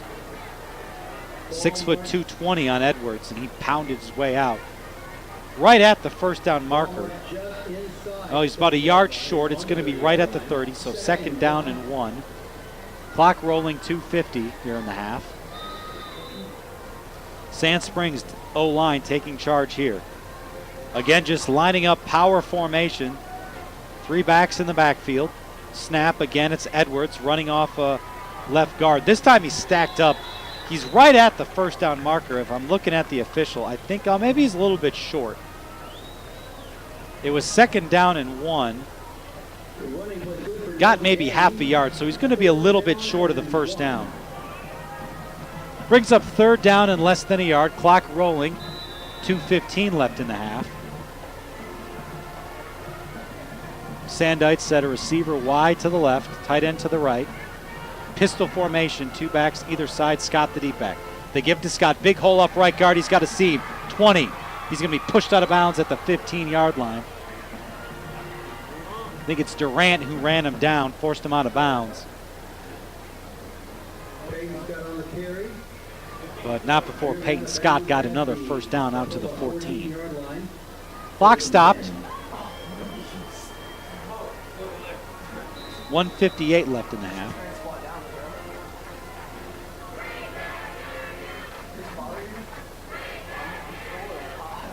Sand Springs out of the huddle. Receiver to each side. Again, that power formation. Now receiver motions out. They give it to Scott on the counter to the right. He'll be met in the backfield. Good tackle on the play. I think is it Birdsong, the defensive end who knifed in there? Again, the Sepulpa uniforms, it is hard to see the numbers. Might have been Tyler Wick, I think, who made the tackle in the backfield. Clock rolling, 1:32 in the half. It's going to be 2nd and 10.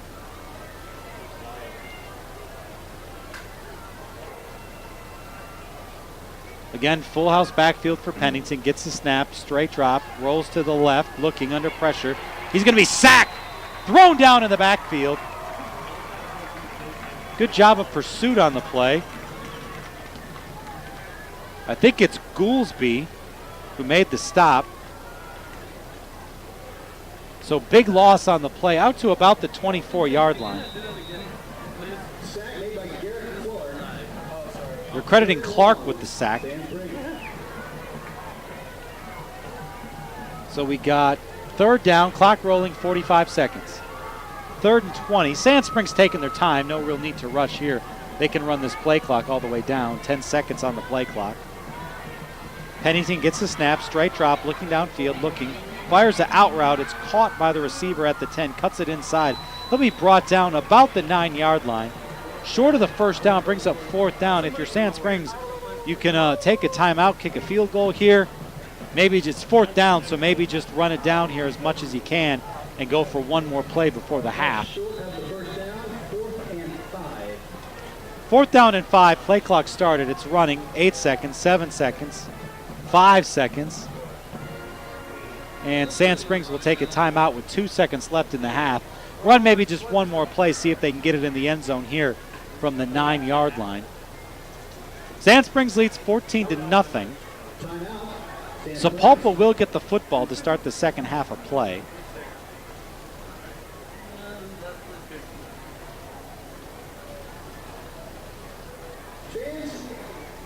Moving on the field is tonight after the game. Our feature presentation is the Sandlot. This is for Again at halftime, we'll give you the scoring summary.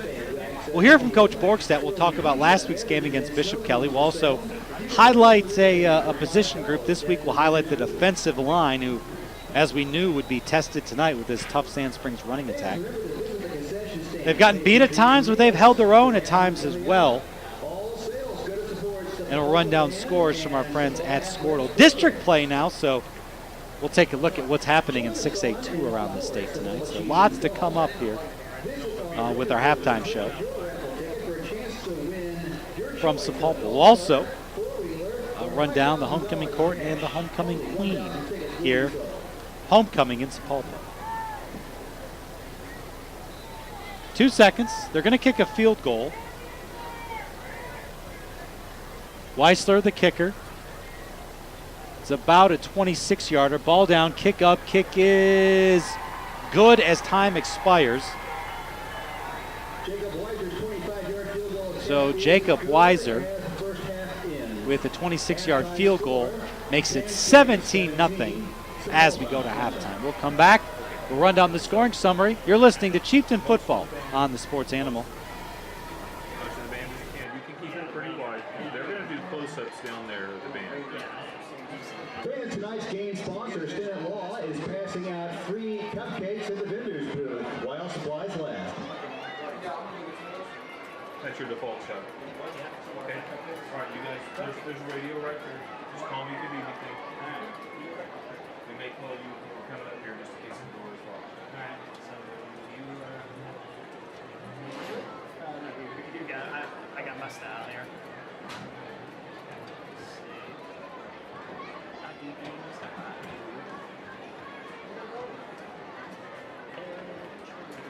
Ladies and gentlemen, the Sapulpa Varsity Cheer and the Ping Pings.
If I rose and Crips all got along, they probably got me playing that song. Every time I'm in the street, I hear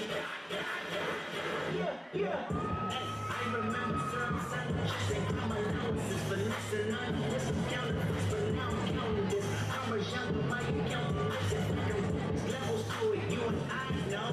Be humble, settle down. Be humble, settle down. Be humble, sit down. Be humble, sit down. Be humble, settle down. Be humble, settle down. Be humble. Do it.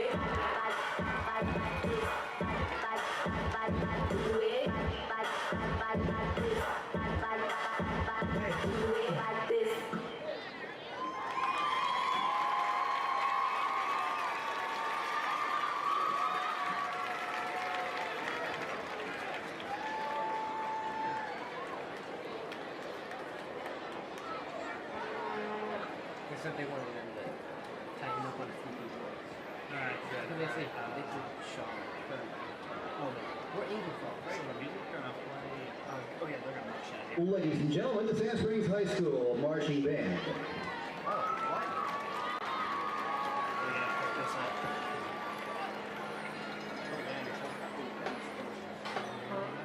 Sorry, those are my band kids. I need to hurry up. Oh, we're going to get on and off as fast as possible so you guys can get on.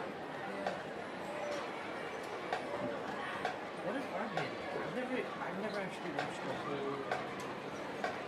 whole thing. I've only been doing something. Like running around. Alright. Well, they're all coming together, so maybe I should just come together. This is right now.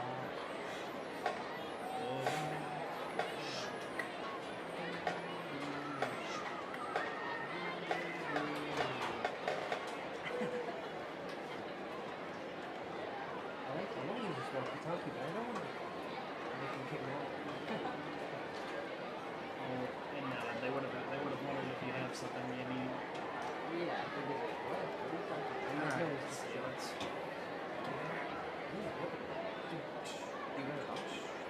Is that about it? Almost, yeah. Alright, let's just try this for now. They start marching and doing around stuff, I'll just, zoom in. Every time I zoom in, I have to move it slowly and, make it look like it's supposed to happen. Yeah, that's good. Yeah, alright. Nice. That's good. So yeah, Terminator got saved. Terminator got saved by who? I don't know if I should tell you while I'm doing this, but James Cameron got his rights back. I'm gonna scream it. I'm gonna scream it. It's good to Randall.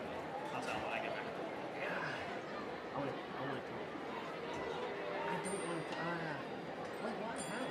I can explain later after this. Okay, yeah.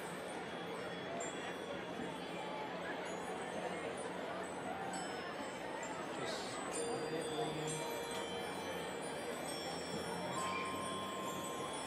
It's beautiful. Check the Christmas music out. Yeah, well, okay, I like these colors on my God. I feel like blue and gray don't mix. They could. Yeah. Look at Batman. That's okay. They look just that way.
Alright,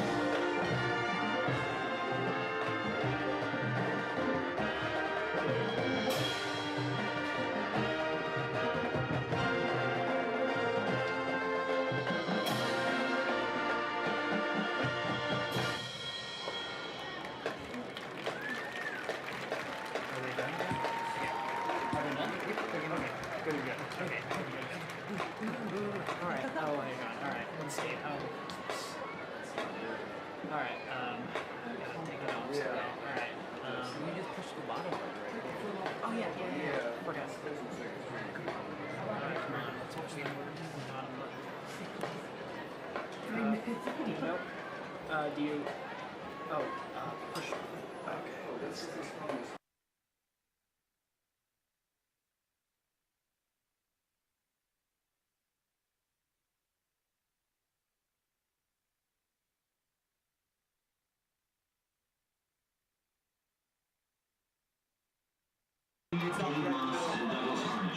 Assistant drum major is Abby Tanner. The Sapulpa Chicha Marching Band will perform their 2017 competitive show titled Reflections. The Chicha Band Boosters would like to thank the following halftime sponsors. American Abstract and Title Company. American Abstract and Title Company is a proud sponsor of the Sapulpa Band. They have been locally owned and operated since 1979 and employ most of their staff with Sapulpa alumni. They would love to serve you with your next real estate transaction. They do abstracting, closings, property searches, escrows, and title transfers. While they love serving Sapulpa and Creek County, they can also close in all 77 counties in Oklahoma. Be sure to call American Abstract and Title for your next real estate transaction. American Abstract asks that you please give your attention to the Sapulpa Chicha Marching Band as they take the field. The Chicha Marching Band would also like to thank American Heritage Bank for their support this year. 66 Electric is proud to sponsor tonight's halftime show. Whether a chieftain, a sandite, or a house divided like us, Route 66 Electric can meet all of your electrical contracting needs. Protect your property by knowing that the electrician working for you is the business owner himself. From historic homes to business and industrial applications, Dennis Jackson has 30 years of experience and is licensed, bonded, and insured. So whether it's a minor problem like replacing a breaker, creative afterthought engineering, or a job as big as a complete rewire, you can trust Route 66 Electric for all your electrical contracting needs. As a band alum and band parents, Dennis and Cheryl are proud to support the Chieftain Marching Band. We are looking forward to another award-winning season. Go Chieftains! The Sapulpa Instrument Department is proud to present Drum Major Sharon Mackey, Katie Moss, and Douglas Harnish, and the Sapulpa Chieftain Marching Band. The Sapulpa Chieftain Marching Band is directed by Craig Nick, Michelle Barnes, and Kevin Lozarco. The color guard is directed by Meryl McDonald and Lindsay Dennison. Additional assistance by Chris Royal, Sawyer Jones, Casey Heckler, and Gabe Jackson.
Yeah, they all turn around. Trumpets is one of the good, right? No? The trumpets are Oh! small. Let them come around and probably find it.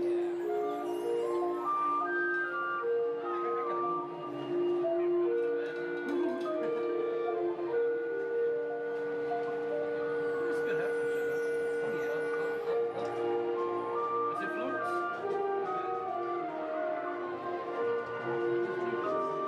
No, more flutes. Oh, okay. Or a different type of flute. I forget what it's called. It might be a flute. They shake things up. Let me see the side of it. It might be a trumpet. Is it really? Yeah. I can see that. In the back, girl, in the back. Have a fan over there.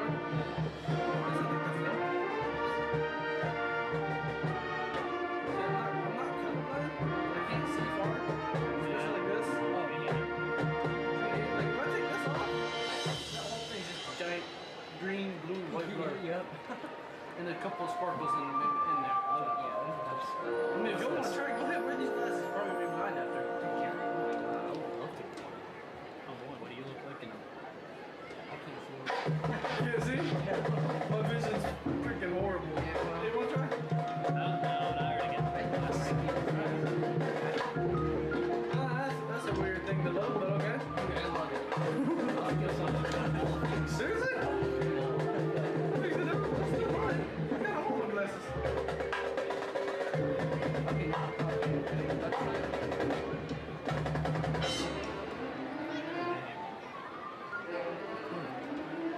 out there for a second. I thought I heard a piano for a minute. Yeah, you kind of did that. This is pianos. You know what we're really hearing? Multiple xylophones.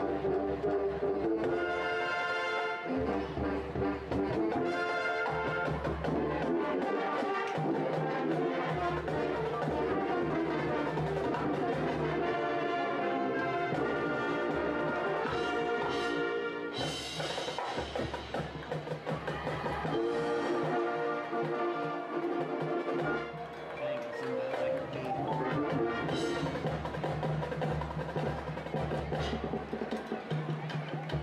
Oh, you gotta zoom out to where you can see the head in order to left.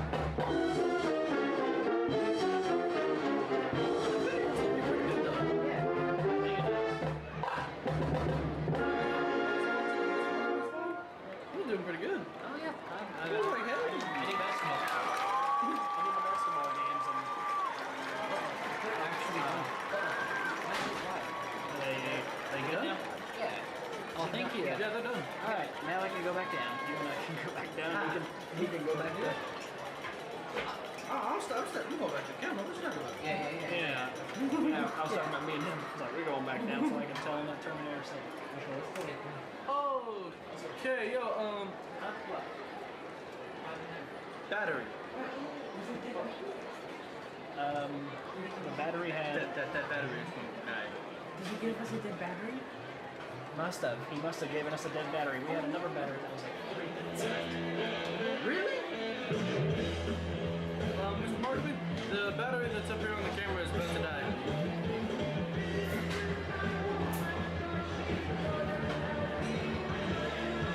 The battery that is on the camera in the crow's nest is about to die.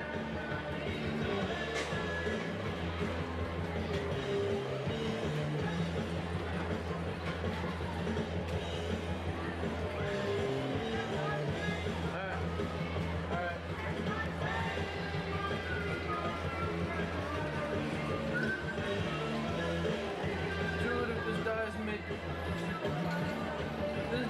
mid-game, oh, we're going to be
job in the program.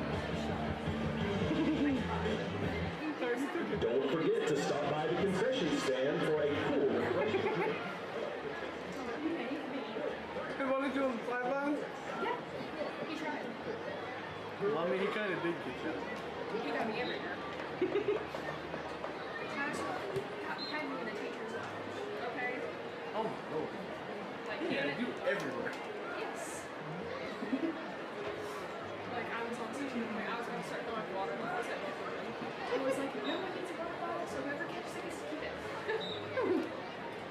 And whoever needs a battery, you guys catch it, I'll toss it. Imagine his face, like, just tossing the camera away. As long as I don't see you actually throw a camera. Because I'm hungry. Would you really? Yes. Please don't. Baby.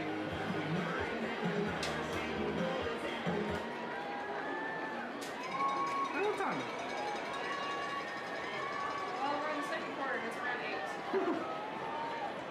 8:21. 9:30. And I'm so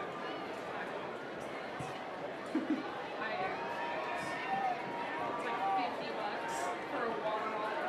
For a water So it's like, you came up here, I still had this stuff. Because he was like, yeah, we need water up there. You're probably just suffocating. I'm like, okay. So I ran back. I just came up here, asked if I needed any water. I was just like, no. About 2 minutes later, you show up with 2 water bottles. I'm like, I said no. Everyone needs water, so I've been running everyone water and no one needs it. Yeah, because I think everybody had it. So I had water, I ran down here, and they didn't need it. I was like, okay. After running back to the classroom and to the teacher's lounge for this crap, okay? So go down there, they have water, they're fine. I'm like, okay. So go down here, they have water, they're fine. Ladies and gentlemen, With them. Come back up here, about 5 there'll be an alumni basketball game next Saturday at 7 p.m., followed by a three-point contest, slam dunk contest, and boys midnight practice. It's Midnight Madness with Sepulpa Boys basketball next Saturday. Why are you running everywhere? It's not even needed. Would you want to be on the football team? Is that Yes. Either way. anger? Yes. They would not stop me. They would have me 5 hanging on me, and I'm still running. I'm looking like we run that Well, way. running, you probably be walking at that point. No, I'd be running or rolling around trying to kill them. As long as you know how to feel with you. This sounded murderous. It's video. It's a girl more. She's been crazy. I lost her. No, I'm not gonna do that. If you started going crazy instead of like beating everybody up that's down there, You see me going? no, I'm literally just gonna go whoop. Just watch it. Oh, where's the ball? Where's the ball? Where's the ball? There it is. Jacob Weiser's second half kickoff caught by number 30. Everybody's over here like this. I'm over here like this. I'm just like, I ain't got to think like that quick. So just underway, third quarter. Sepulpa's offense will take the field. The quarterback Eli Williams. I would say go ahead. Sepulpa going left to right here in the third quarter. This is simple back down. This Ball on the left hash. more than any of the others. Two backs in the backfield.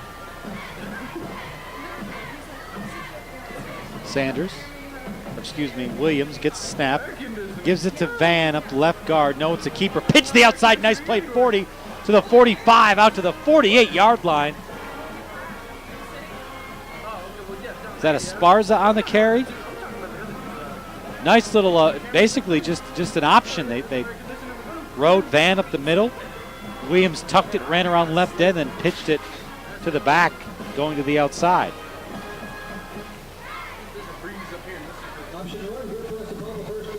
So 1st and 10 at the 46-yard line. Two backs to either side of the quarterback, Eli Williams.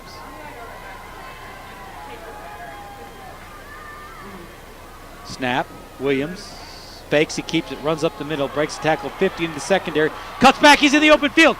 30, 25, 20, spun down at the 15-yard line. Eli Williams turns on the Jets and gets Sapulpa back inside the red zone. They just faked the sweep. Williams tucked it, ran right up the middle.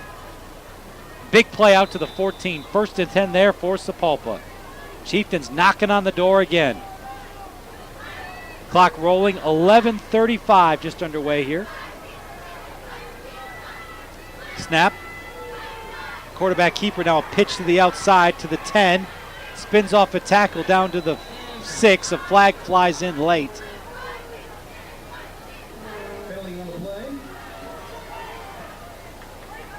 Flag down. It's going to be, looks like, on Sapulpa.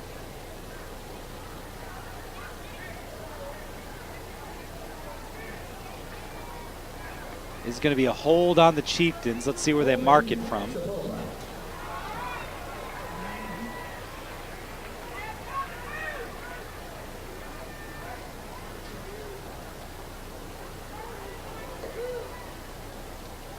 It's going to be 1st and about 16. The ball spotted at the 19-yard line.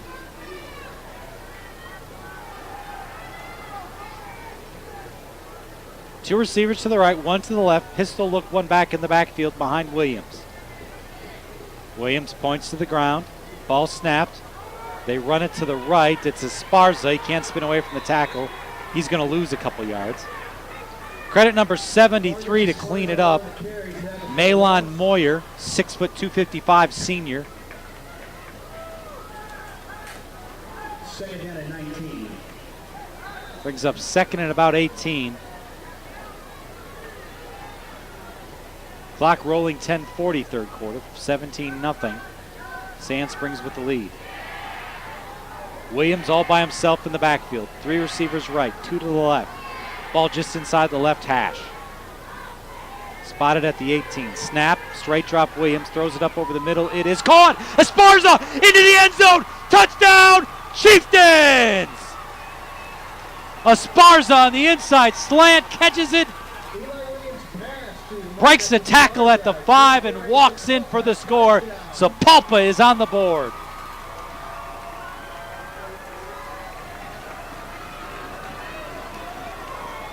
$18 yards on the TD pass. Mortazavi to add the point after.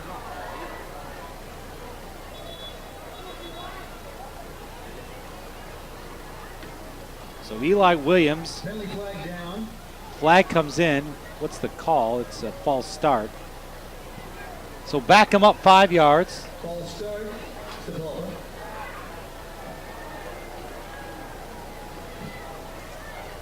So that'll make it a 25-yard extra point attempt.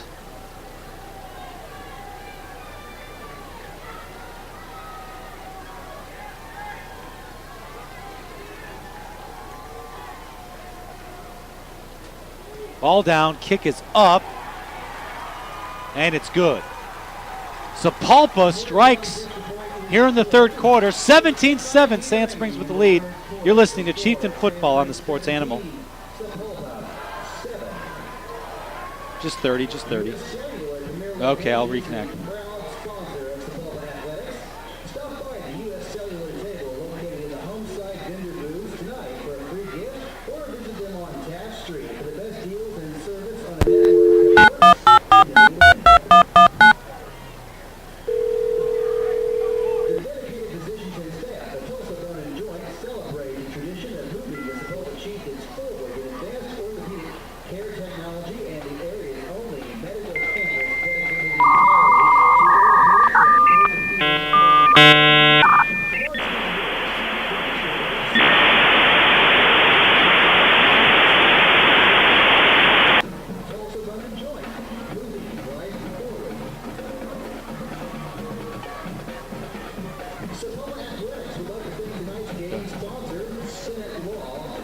Welcome back.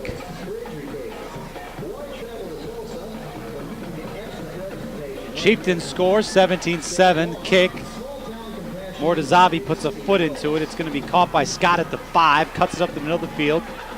Tries to get to the outside, around the edge to the 30, 35. He's going to drag a man down out past the 40 to about the 43.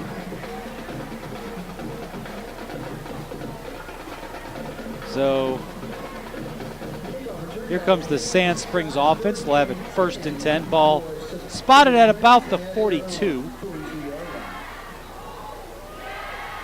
10-10 left third quarter, 17-7. Big drive here for the Chieftain defense. They can get the football back, give their offense a chance to get this to a 1-score game. That'd be huge for Sapulpa.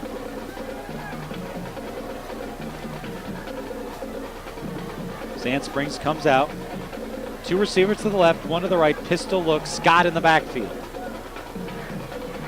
Pennington with the snap. It's a low snap. They give it to Scott, trying to run around, and he does. 45 into midfield, 50. Out past the 45, will be forced out of bounds at the 42. So Scott with the 15-yard run on 1st down. Be 1st and 10 once again.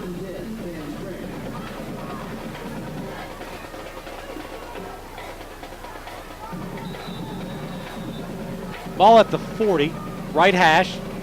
Again, Sand Springs going right to left. 1 back in the backfield. Scott snap, gets the snap, runs up the middle, steps under a tackle. They can't get past the second man. Nice stop in the backfield for the Chieftains. Esparza knifing in. Makes the stop. Loss of about a yard on the play.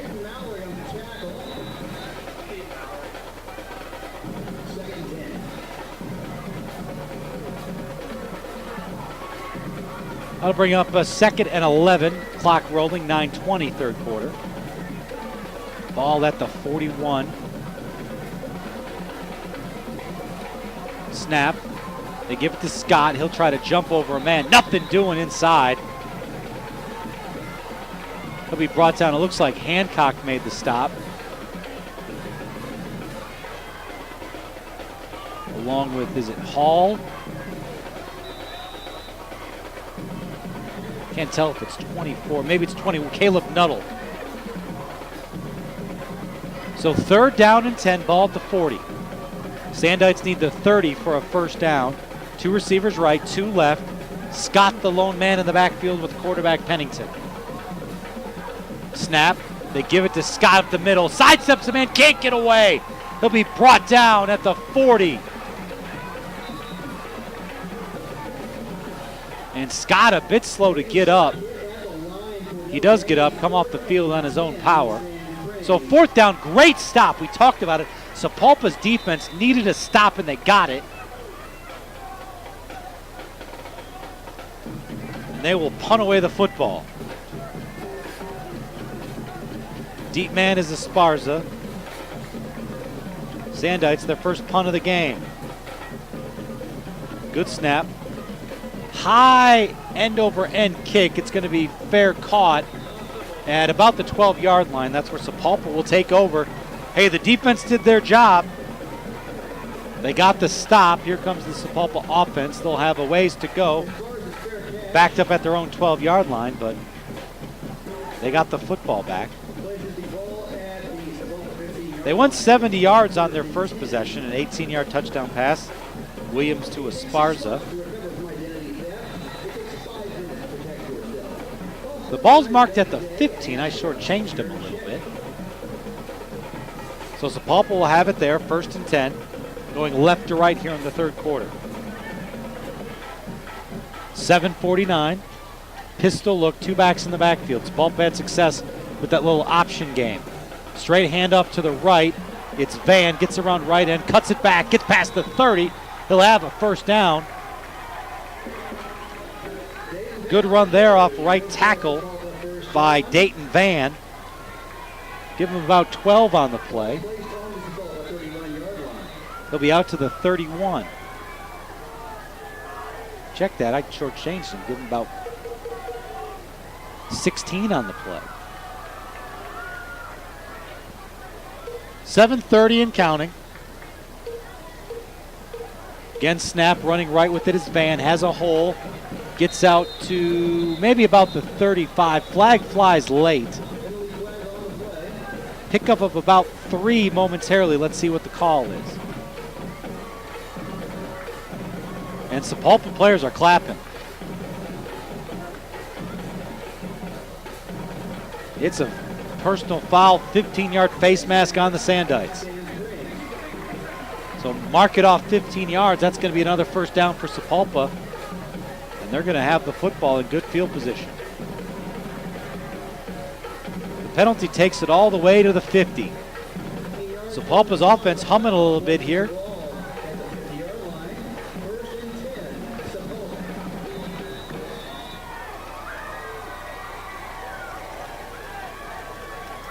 Receiver wide to the left, one to the right.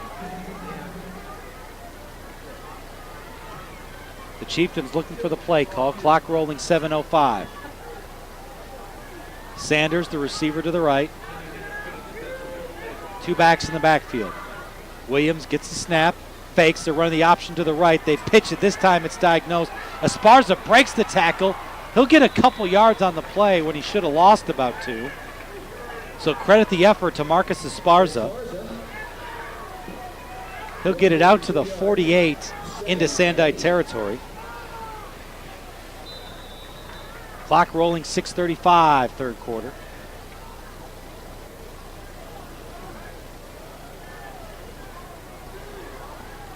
Play clock down to 15. 2 receivers go wide to the left.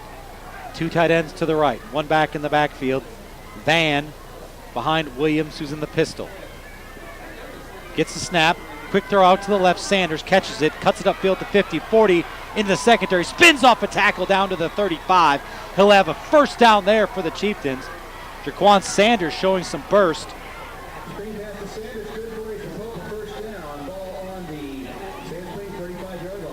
Ball's out to the 35, left hash for this Sapulpa offense going left to right.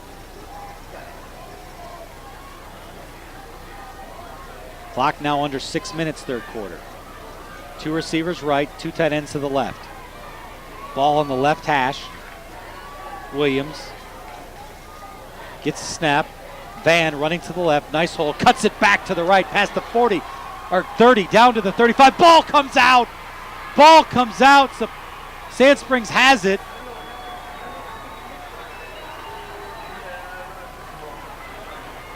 Ball is out. It's being called a fumble. The Sapulpa players are pointing to the ground. The officials are gathering.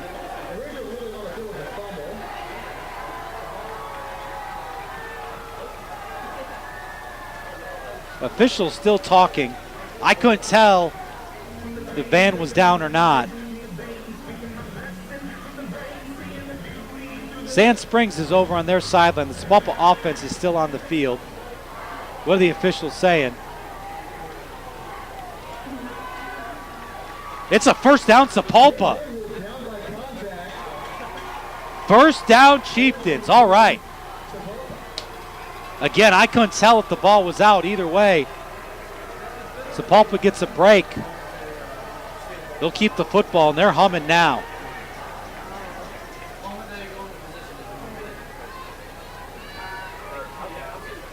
.5:35. The clock will start momentarily, third quarter. Sapulpa can make this a one-score game. 1 receiver to each side, double tight pistol look. Van, the deep back. Williams points to the ground. Gets the snap. Looks right, fires. It's caught by Sanders on the outside. Peels off 1 tackler. Can't get away from the second. 3-yard pickup out to the 20. Just a quick hitter to Jaquan Sanders. So second down and about 7 coming up. Ball spotted at the 20, right hash. Moving left to right is Sapulpa here in the third quarter. This drive started back at the 15-yard line. 4:55 now and counting. 2 receivers go wide left, 1 right. Williams gets a signal from the sideline, now calls the play. Play clock down to 10. 1 back in the backfield. Blitz coming here from Sand Springs, up the middle with it, and he's going to be tackled in the backfield. Number 48, Dash Fleischman, timed his blitz perfectly, knifed in, and was able to tackle Van for a 2-yard loss. So third down and about 9, it looks like. The good thing for the Chieftains, this is probably 4-down territory, depending on where they get to. They need the 13 for a first down. 2 receivers left, 1 right, ball in the right hash, tight end to the left, 1 back in the backfield. Eli Williams, the quarterback, straight drop, under pressure, steps up, gets the pass off. It's caught by Sanders. Caught. He is right at the sticks. I think he's got it. He does. Jaquan Sanders down to the 12 on the comeback route. That was a great throw by Eli Williams under pressure. A defender coming from behind, a defender coming up in his face. He fired a pass right on the money to Jaquan Sanders. First and 10 at the 12. Ball in the right hash. Receiver to each side. Play clock down to 6. Williams gets a snap, gives it to Esparza, big hole to the left, cuts it up the field. He'll be hit at about the 6. He gets to the 5. That's where his forward progress will be stopped.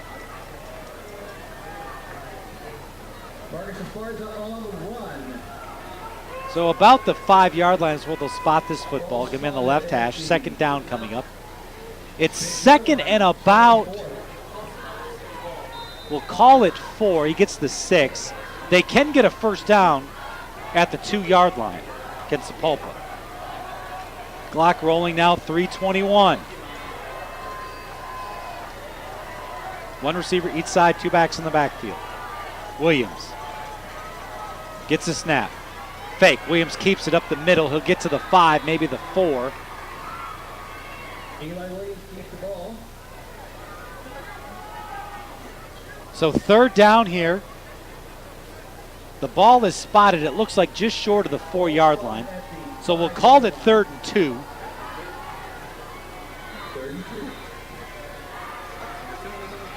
Clock rolling, 2:45, third quarter. Receiver to each side, double tight, 1 back in the backfield. Williams, the quarterback. Points to the ground, looks up, gets a snap. Straight keeper to the left. Williams at the 3. I think he's going to be right at the sticks. Ball went to the far side. He needed the 2 for a first. And he got it. First and goal for the Chieftains.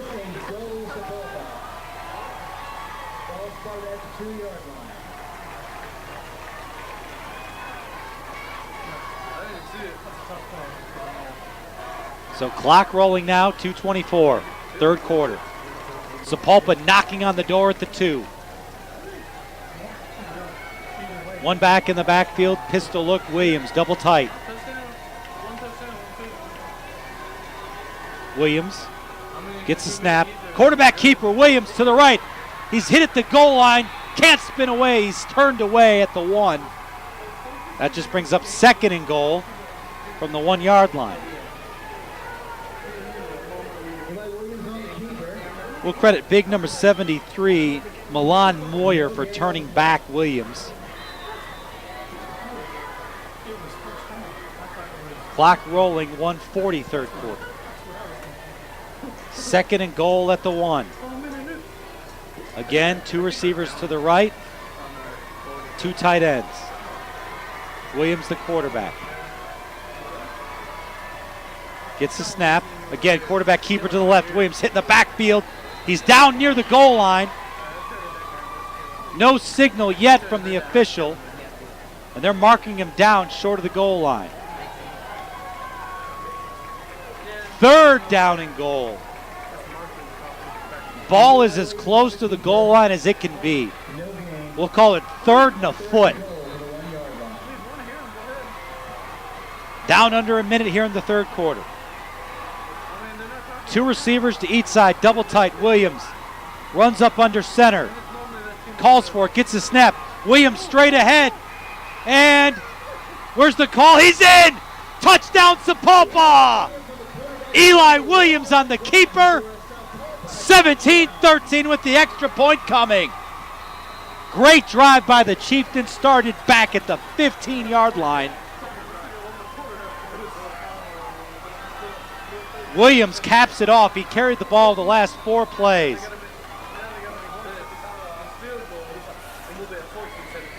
Extra point coming here from Mortazavi.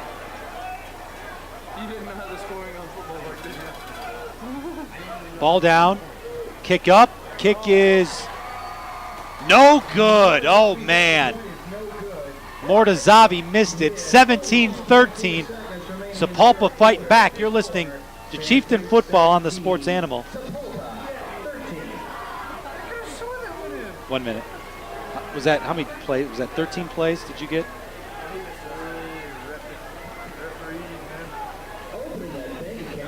14, okay. American Heritage Bank now offers online account opening at ahb-ok.com. American Heritage Bank is a proud supporter of Chieftain Oh yeah. and the Big Blue Band. American Heritage Bank, simply better banking. Okay. Would like to thank its generous corporate sponsors, hardworking Booster Club parents, and the Sapulpa community. You know, when it was 17-0 and Sand Springs is running the football, you thought, oh boy. Yeah. I'm here, sorry. 918-327-1100. We are insurance. We are farmers. New ball game, 17-13, 42 seconds left in the third quarter.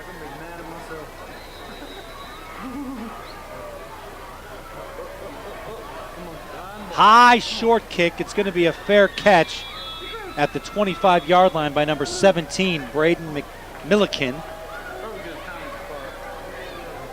So just the second possession of the second half for the Sandites. Sand Springs was supposed to be the ball control running team. Sapulpa holding on to this football in the third quarter.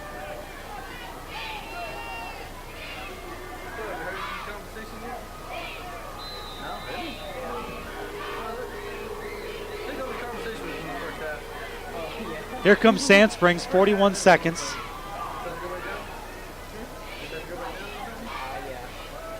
Give up the middle. Scott breaks away from one tackle. He'll pound through a second, breaks in the open field. He's at the 50, the 40, the 30. He's gone. No flags. Touchdown, Sand Springs. 75 yards for Peyton Scott. He's a tough physical runner, but has some speed in the open field.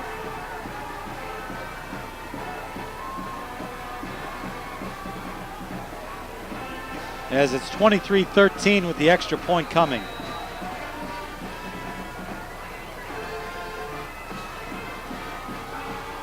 Ball down, kick up, and that kick is going to be no good. Oh, that's good?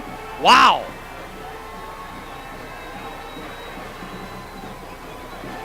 The kick is good. I thought it was no good, but the officials call it good.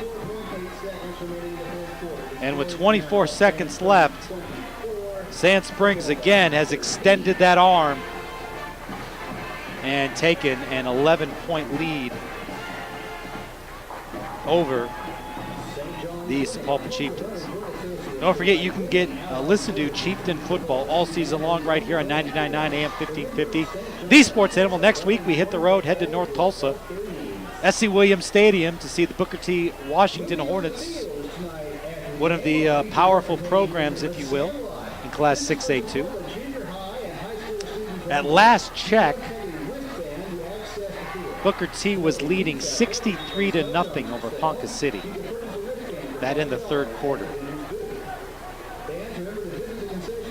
The other game in 6A2-2 tonight features Muskogee and Bartlesville. At last check, it was 29-0 at halftime.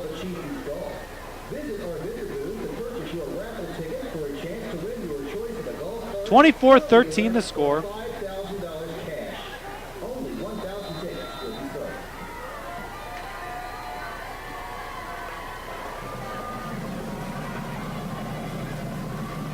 as we're getting set here for the kickoff. Back deep, Jaquan Sanders. Weiser to kick. High, short kick. It's going to be fielded on the sliding catch at the 42. So 23 seconds left here in the third quarter of play. Sapulpa will have it 1st and 10 at the 41.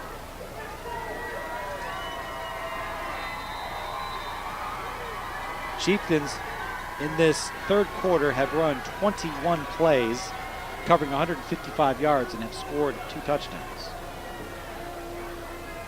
The Sandites have run 4 plays. 2 backs in the backfield. Williams gets the snap. Quarterback keeper rolling to his right under pressure. Breaks away from the first tackle. He'll be sacked in the backfield. He tried to get away from Chris Edwards, but Edwards too strong and yanks Williams down for a loss. That'll bring the third quarter to a close. Sapulpa will have it 2nd down and about 15. We come back in the fourth quarter, 24-13. Sand Springs leads. You're listening to Chieftain Football on the Sports Animal. All right, 1 minute's good.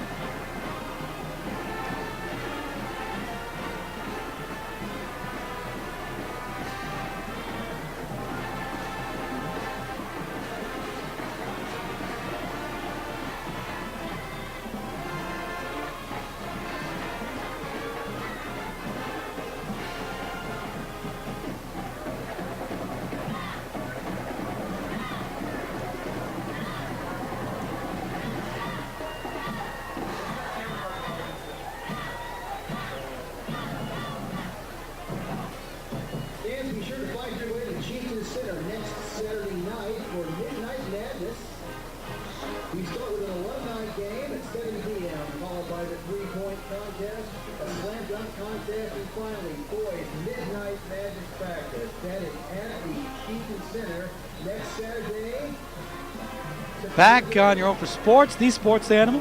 Fourth quarter coming up. Sapulpa Chieftain Football, 99.9 AM 1550. Patrick Masick, Jonathan Coates back at the station.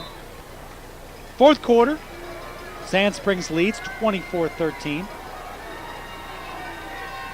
Sapulpa will have the football 2nd and 15. Going right to left now here in the fourth quarter. Snap, fake, give no pass in and out of the hands of Jaquan Sanders. So that'll bring up 3rd down and about 15. Ball spotted at the 34-yard line. The Chieftains need the 49 for a first. Just underway, fourth quarter, 11:52.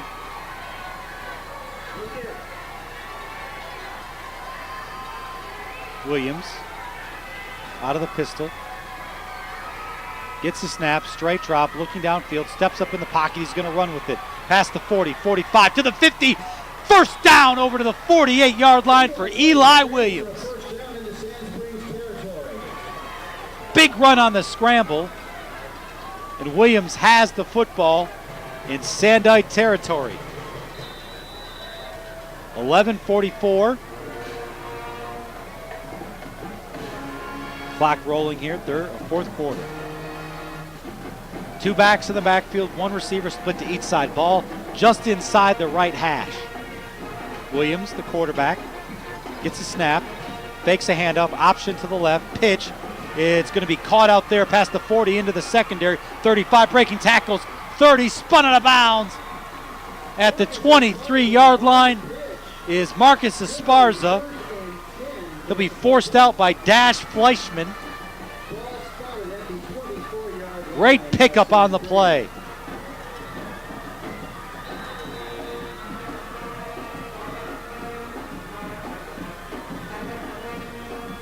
Sapulpa up at the line, getting the play call. 2 receivers go wide to the right, slot back tight end to the left. Pistol look, 1 back in the backfield, it's Van.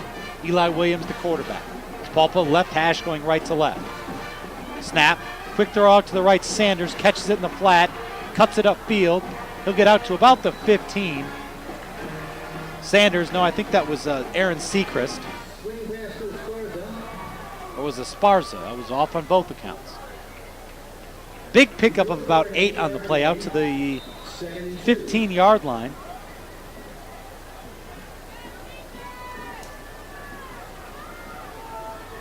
Two receivers wide left, tight end to the right. Ball spotted at the 15, 2nd and 2. Williams gets a snap, handoff Van running like big hole. He'll be hit hard at about the 11. He'll have the first down. Van kept his feet. Jaden Van on carry.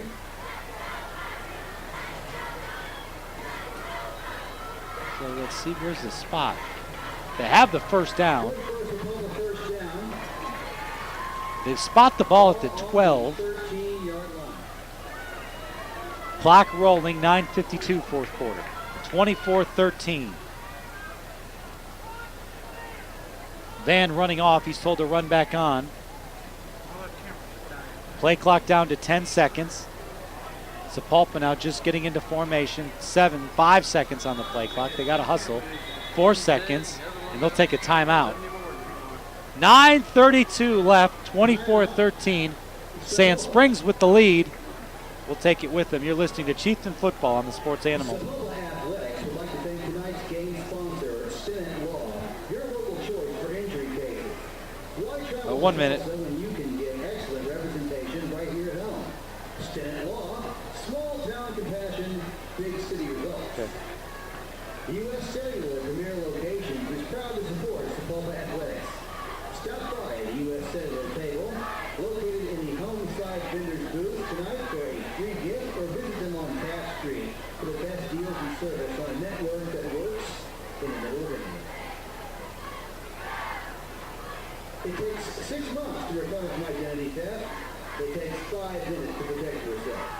Call First United Bank today and ask about secure checking.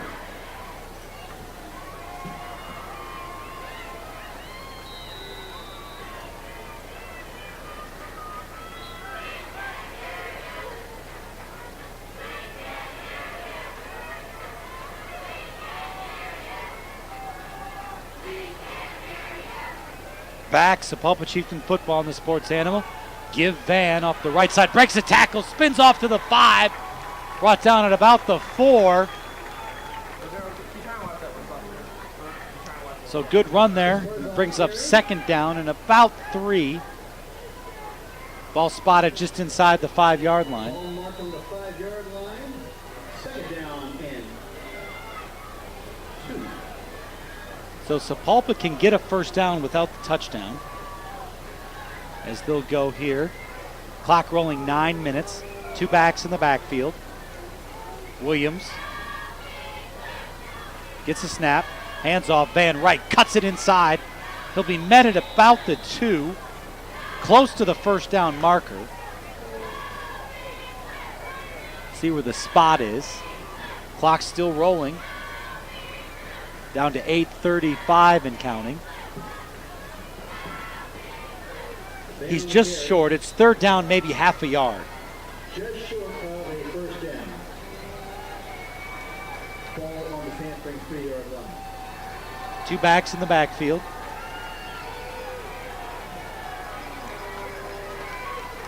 Williams gets a snap, runs to the left. He'll try to cut it outside. He'll be brought down. He might have lost a yard or so. We'll see. Eli Williams on the carry, tackled by Luke Brasher and Hayden Kramer. They're saying 4th and 1. No gain.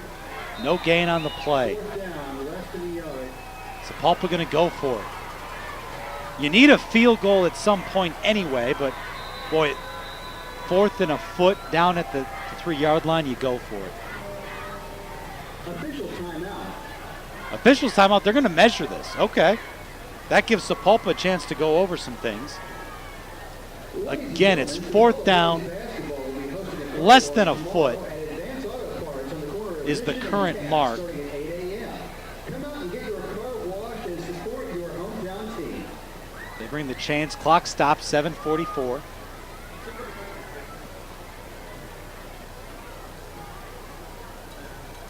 They stretch out the chains, and it's going to be, it looks short. It's about a foot short. There you go, 4th down and a foot. Ball on the 3. Like I said, you need a field goal at some point, but boy, this just feels like you need to go for this one.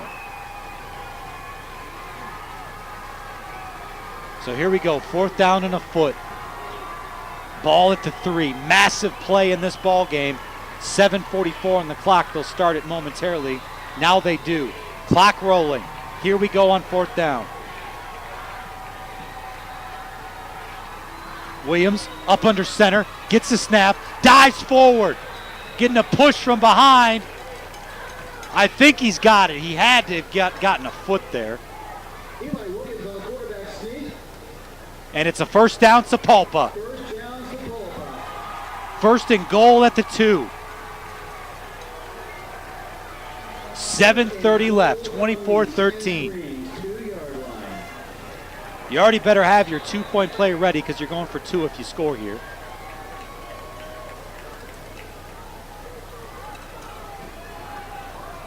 Jaquan Sanders goes wide to the right. 2 backs in the backfield, double tight. Snap. Williams running to the right. Finds a hole, end zone. Flag flies, though. The referee threw a flag back at the 4. And all the Sand Spring players are pointing. The officials get together. The referee threw the flag. I don't know what they're talking about if the referee threw the flag. And it's going to be a hold on the Chieftains.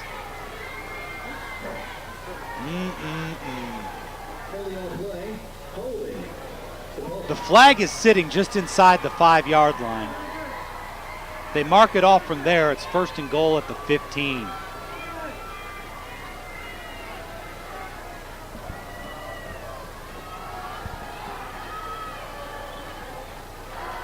They don't. They only take it back to the 11 or 12-yard line, it looks like. Okay.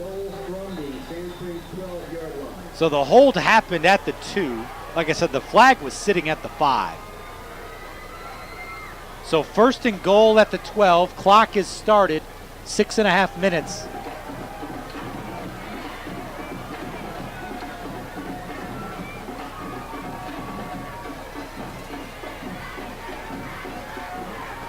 Snap. Give up the middle. Van cuts it at the 10. Gets down to maybe the 9. 2-yard pickup.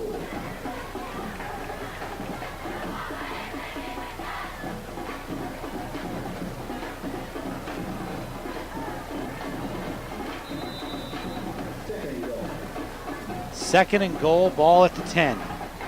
Receiver split each side, pistol look, Van the deep back.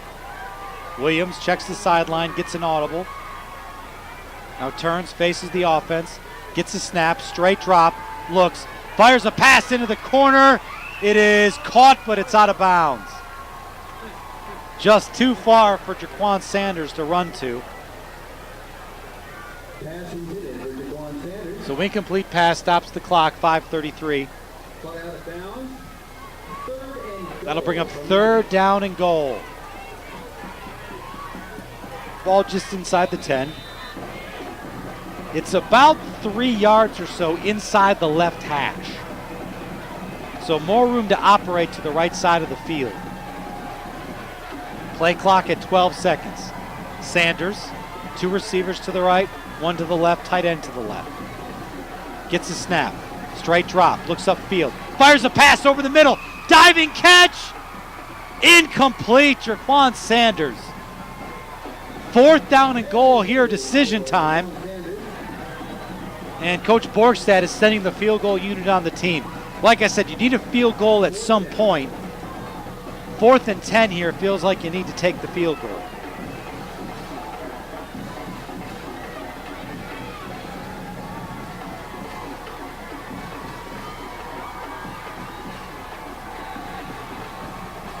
Mortazavi, huge field goal attempt. The wind is at his back. It's going to be about a 32-yarder. Flag comes out late. Oh boy.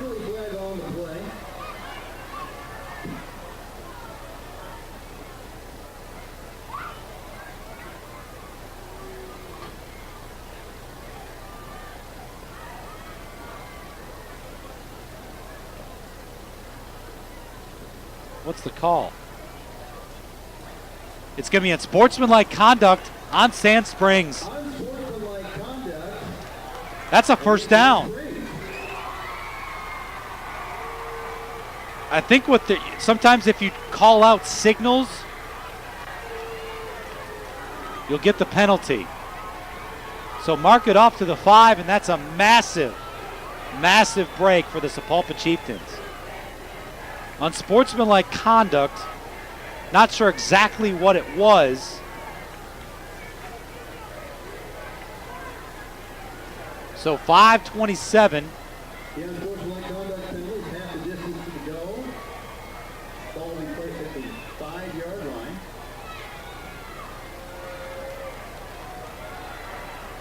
Fourth and goal.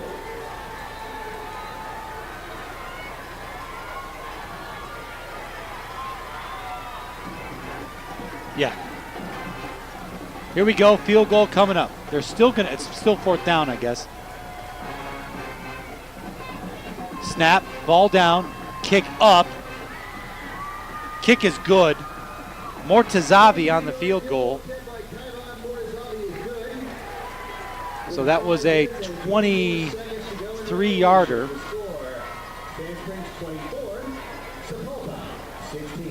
Sapulpa cuts it to an 8-point game, 24-16, 5-24. You're listening to Chieftain Football on the Sports Animal.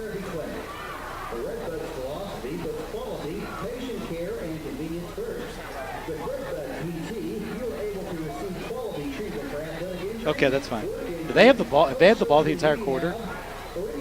Because didn't Sand Springs scored? No, they haven't. Okay. Because Sapulpa stopped it.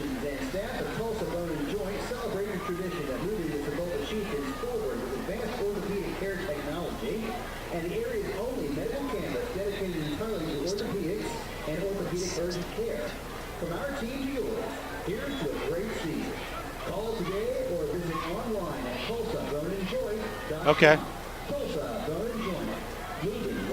Because they scored the touchdown right there before the. The Sapulpa Athletic Department would like to thank its generous corporate sponsors, hardworking Booster Club parents, and the Sapulpa community. Together, we make Sapulpa Athletics Chieftain strong. The Sapulpa Chieftains possessed the football for the entire fourth quarter so far. There's 5:24 left. So they've had the football almost 7 minutes of game time. Onside kick. It takes a bounce. Sapulpa has it. A flag comes out.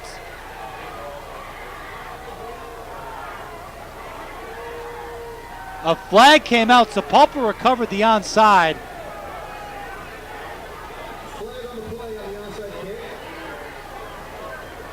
The official is pointing back to the 47. He says it touched a Sapulpa player at the 47. Look, I'll be honest, it looked like it redirected. So it is on Sapulpa, and Sand Springs will have the football with good field position. Now, look, in fairness, Coach Borgstadt and the Chieftains, that was probably 10 yards away from where Coach Borgstadt was standing. Up here in the press box, again, the ball was kind of angling towards the sideline. It looked like it took a little bit of a right turn from where I'm sitting. And the official threw the flag. Now, the official was standing basically right next to Coach Borgstadt. So Sand Springs will take the football. They'll have great field position at the 47-yard line in Chieftain territory. 5:23, any kind of score here will make it very difficult on the Chieftains, who even when they've scored have needed a lot of plays to do it. Full house backfield.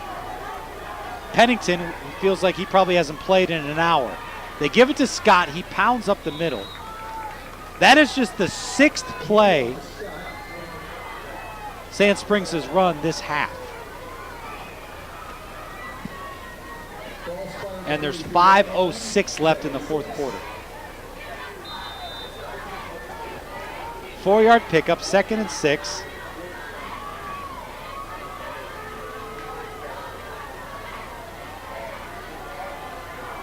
Two backs in the backfield. 3 backs in the backfield with Pennington. Now motion out.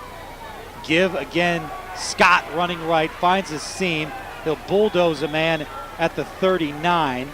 He'll be about 2 yards short of a first down. Brings up a huge 3rd and 2 here for the Chieftain defense.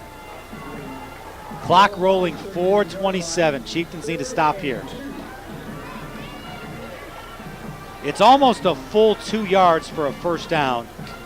Sand Springs needs the 36. They're at the 30. They need the 37. They're at the 39. Again, full house backfield.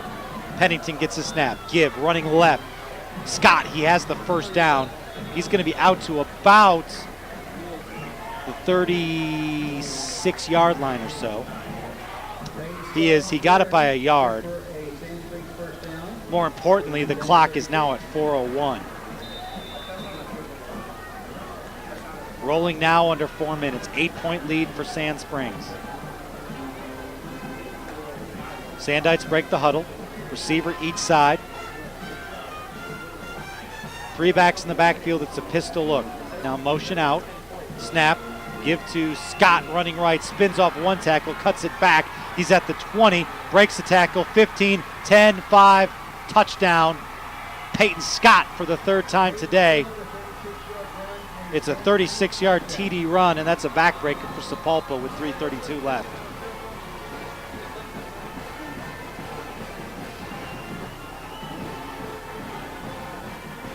Every time Sapulpa has fought their way back, Peyton Scott was there to push them away. The drive will cover 47 yards in all. Extra point coming. Ball down, kick up, kick is good. It's going to make it 30-16, a 14-point game. 3:32 left. Sapulpa needs a big play. You're listening to Chieftain Football on the Sports Animal. Just a 30.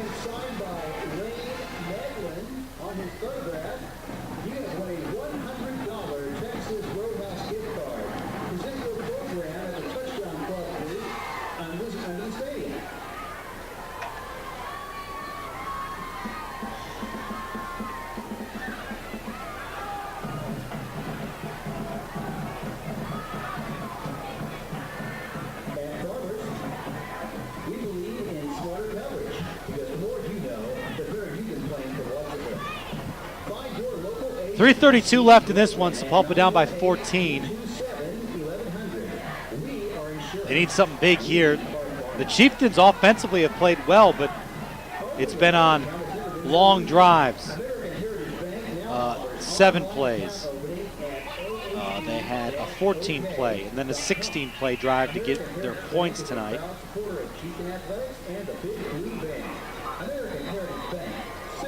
It's the Sandites who have scored quickly.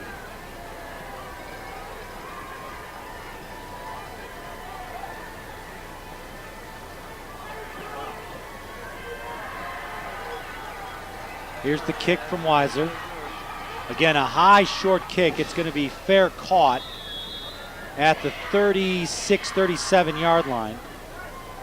So field position pretty good with 3:31 left for Sapulpa. They have 2 timeouts.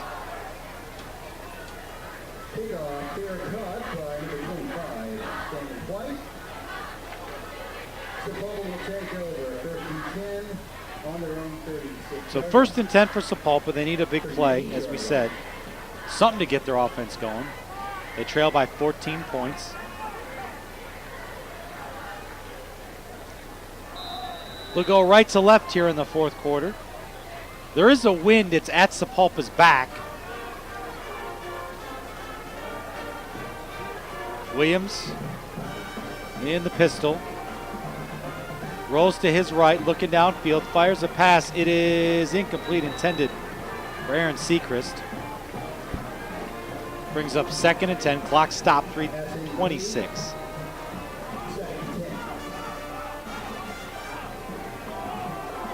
Sapulpa has controlled the football here in the third quarter. But it's the big plays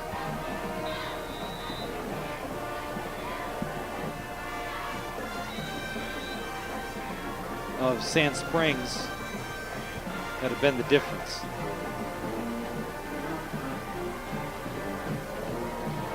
Williams, the quarterback, gets the snap, hands it off, running left with it, Van, past the 40, out to the 41. He'll be stopped there, about a 3-4 yard gain on the play. Clock rolling though, 3:15. It's Sapulpa's enemy right now, just as much as the Sandites. So 3rd down coming up. Sapulpa needs something big here. Will take the snap, straight drop, looking downfield. Pass, it's going to be caught by Sanders underneath, out past the 50. He'll have a 1st down. And he'll get out of bounds, so that'll stop the clock with 2:52. Chieftain's still fighting.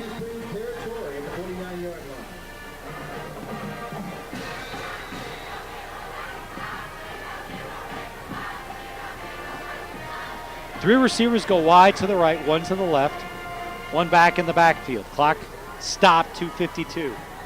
Williams gets a snap, looks downfield, steps up, fires a pass. It's intercepted over the middle. Intercepted by number 11, Brandon Askew. And he'll be down at the 42. That's a tough blow to the Chieftains' comeback effort with 2:40 left. Sapulpa 2 timeouts. But at this point, they need some help from the Sandites to get back into this one.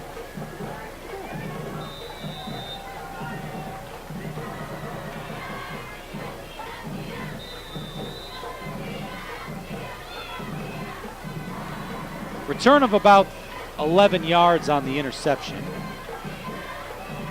Full house backfield, give to Scott. He's going to pound left, maybe 3 yards, but that doesn't matter. It keeps the clock moving.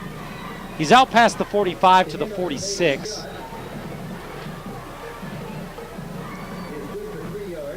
Clock down to 2:25. Play clock just started at 21 seconds. Sand Springs in their huddle.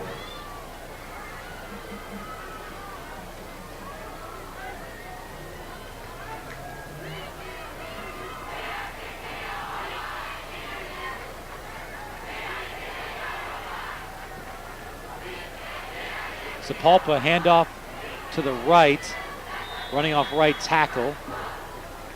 Number 7, Garrett McCallie on the carry.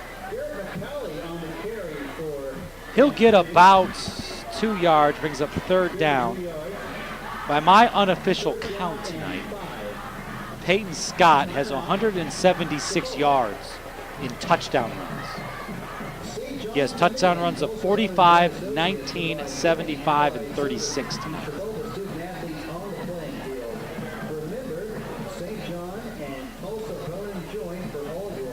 Big game as we expected from Scott. A reminder, moving on the field is tonight after the game. Our featured presentation is The Sandlot. This is for Sapulpa Junior High and high school students only. 3rd down and about 4. Sapulpa needs to stop here, but this might just be 4 down territory if you're Sapulpa, depending on what you get here on 3rd down. Though you punt it down deep, actually that'd be wise.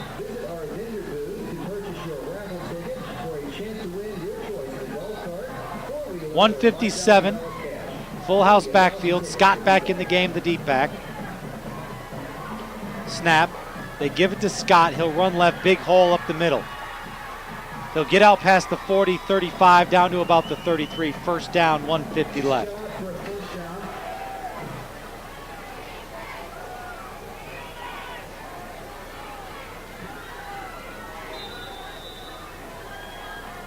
Clock rolling. Sand Springs in the huddle. Play clock just started, down to 22 seconds. Sapulpa had some opportunities. They just couldn't quite cash in. They pushed a very good Sand Springs team. The Sandites will just take a knee now.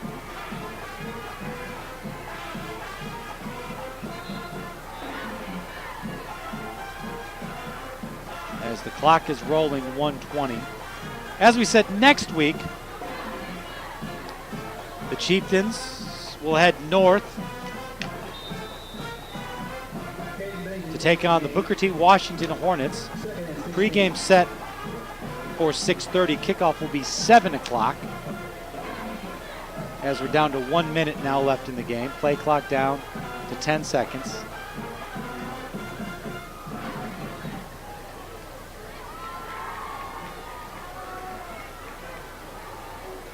Pennington takes a snap, takes a knee. If the officials do this right, actually, Sapulpa will take a timeout.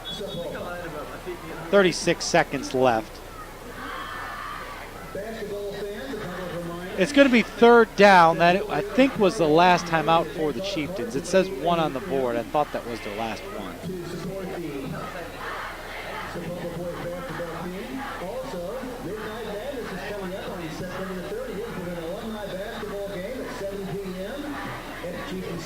Again, tune in after our contest is over on 97.1, 96.1, 101.1 for the Squirtle Green Country Scoreboard Show. Kevin Ward, Jonathan Coates will bring you scores and more all around the state and beyond.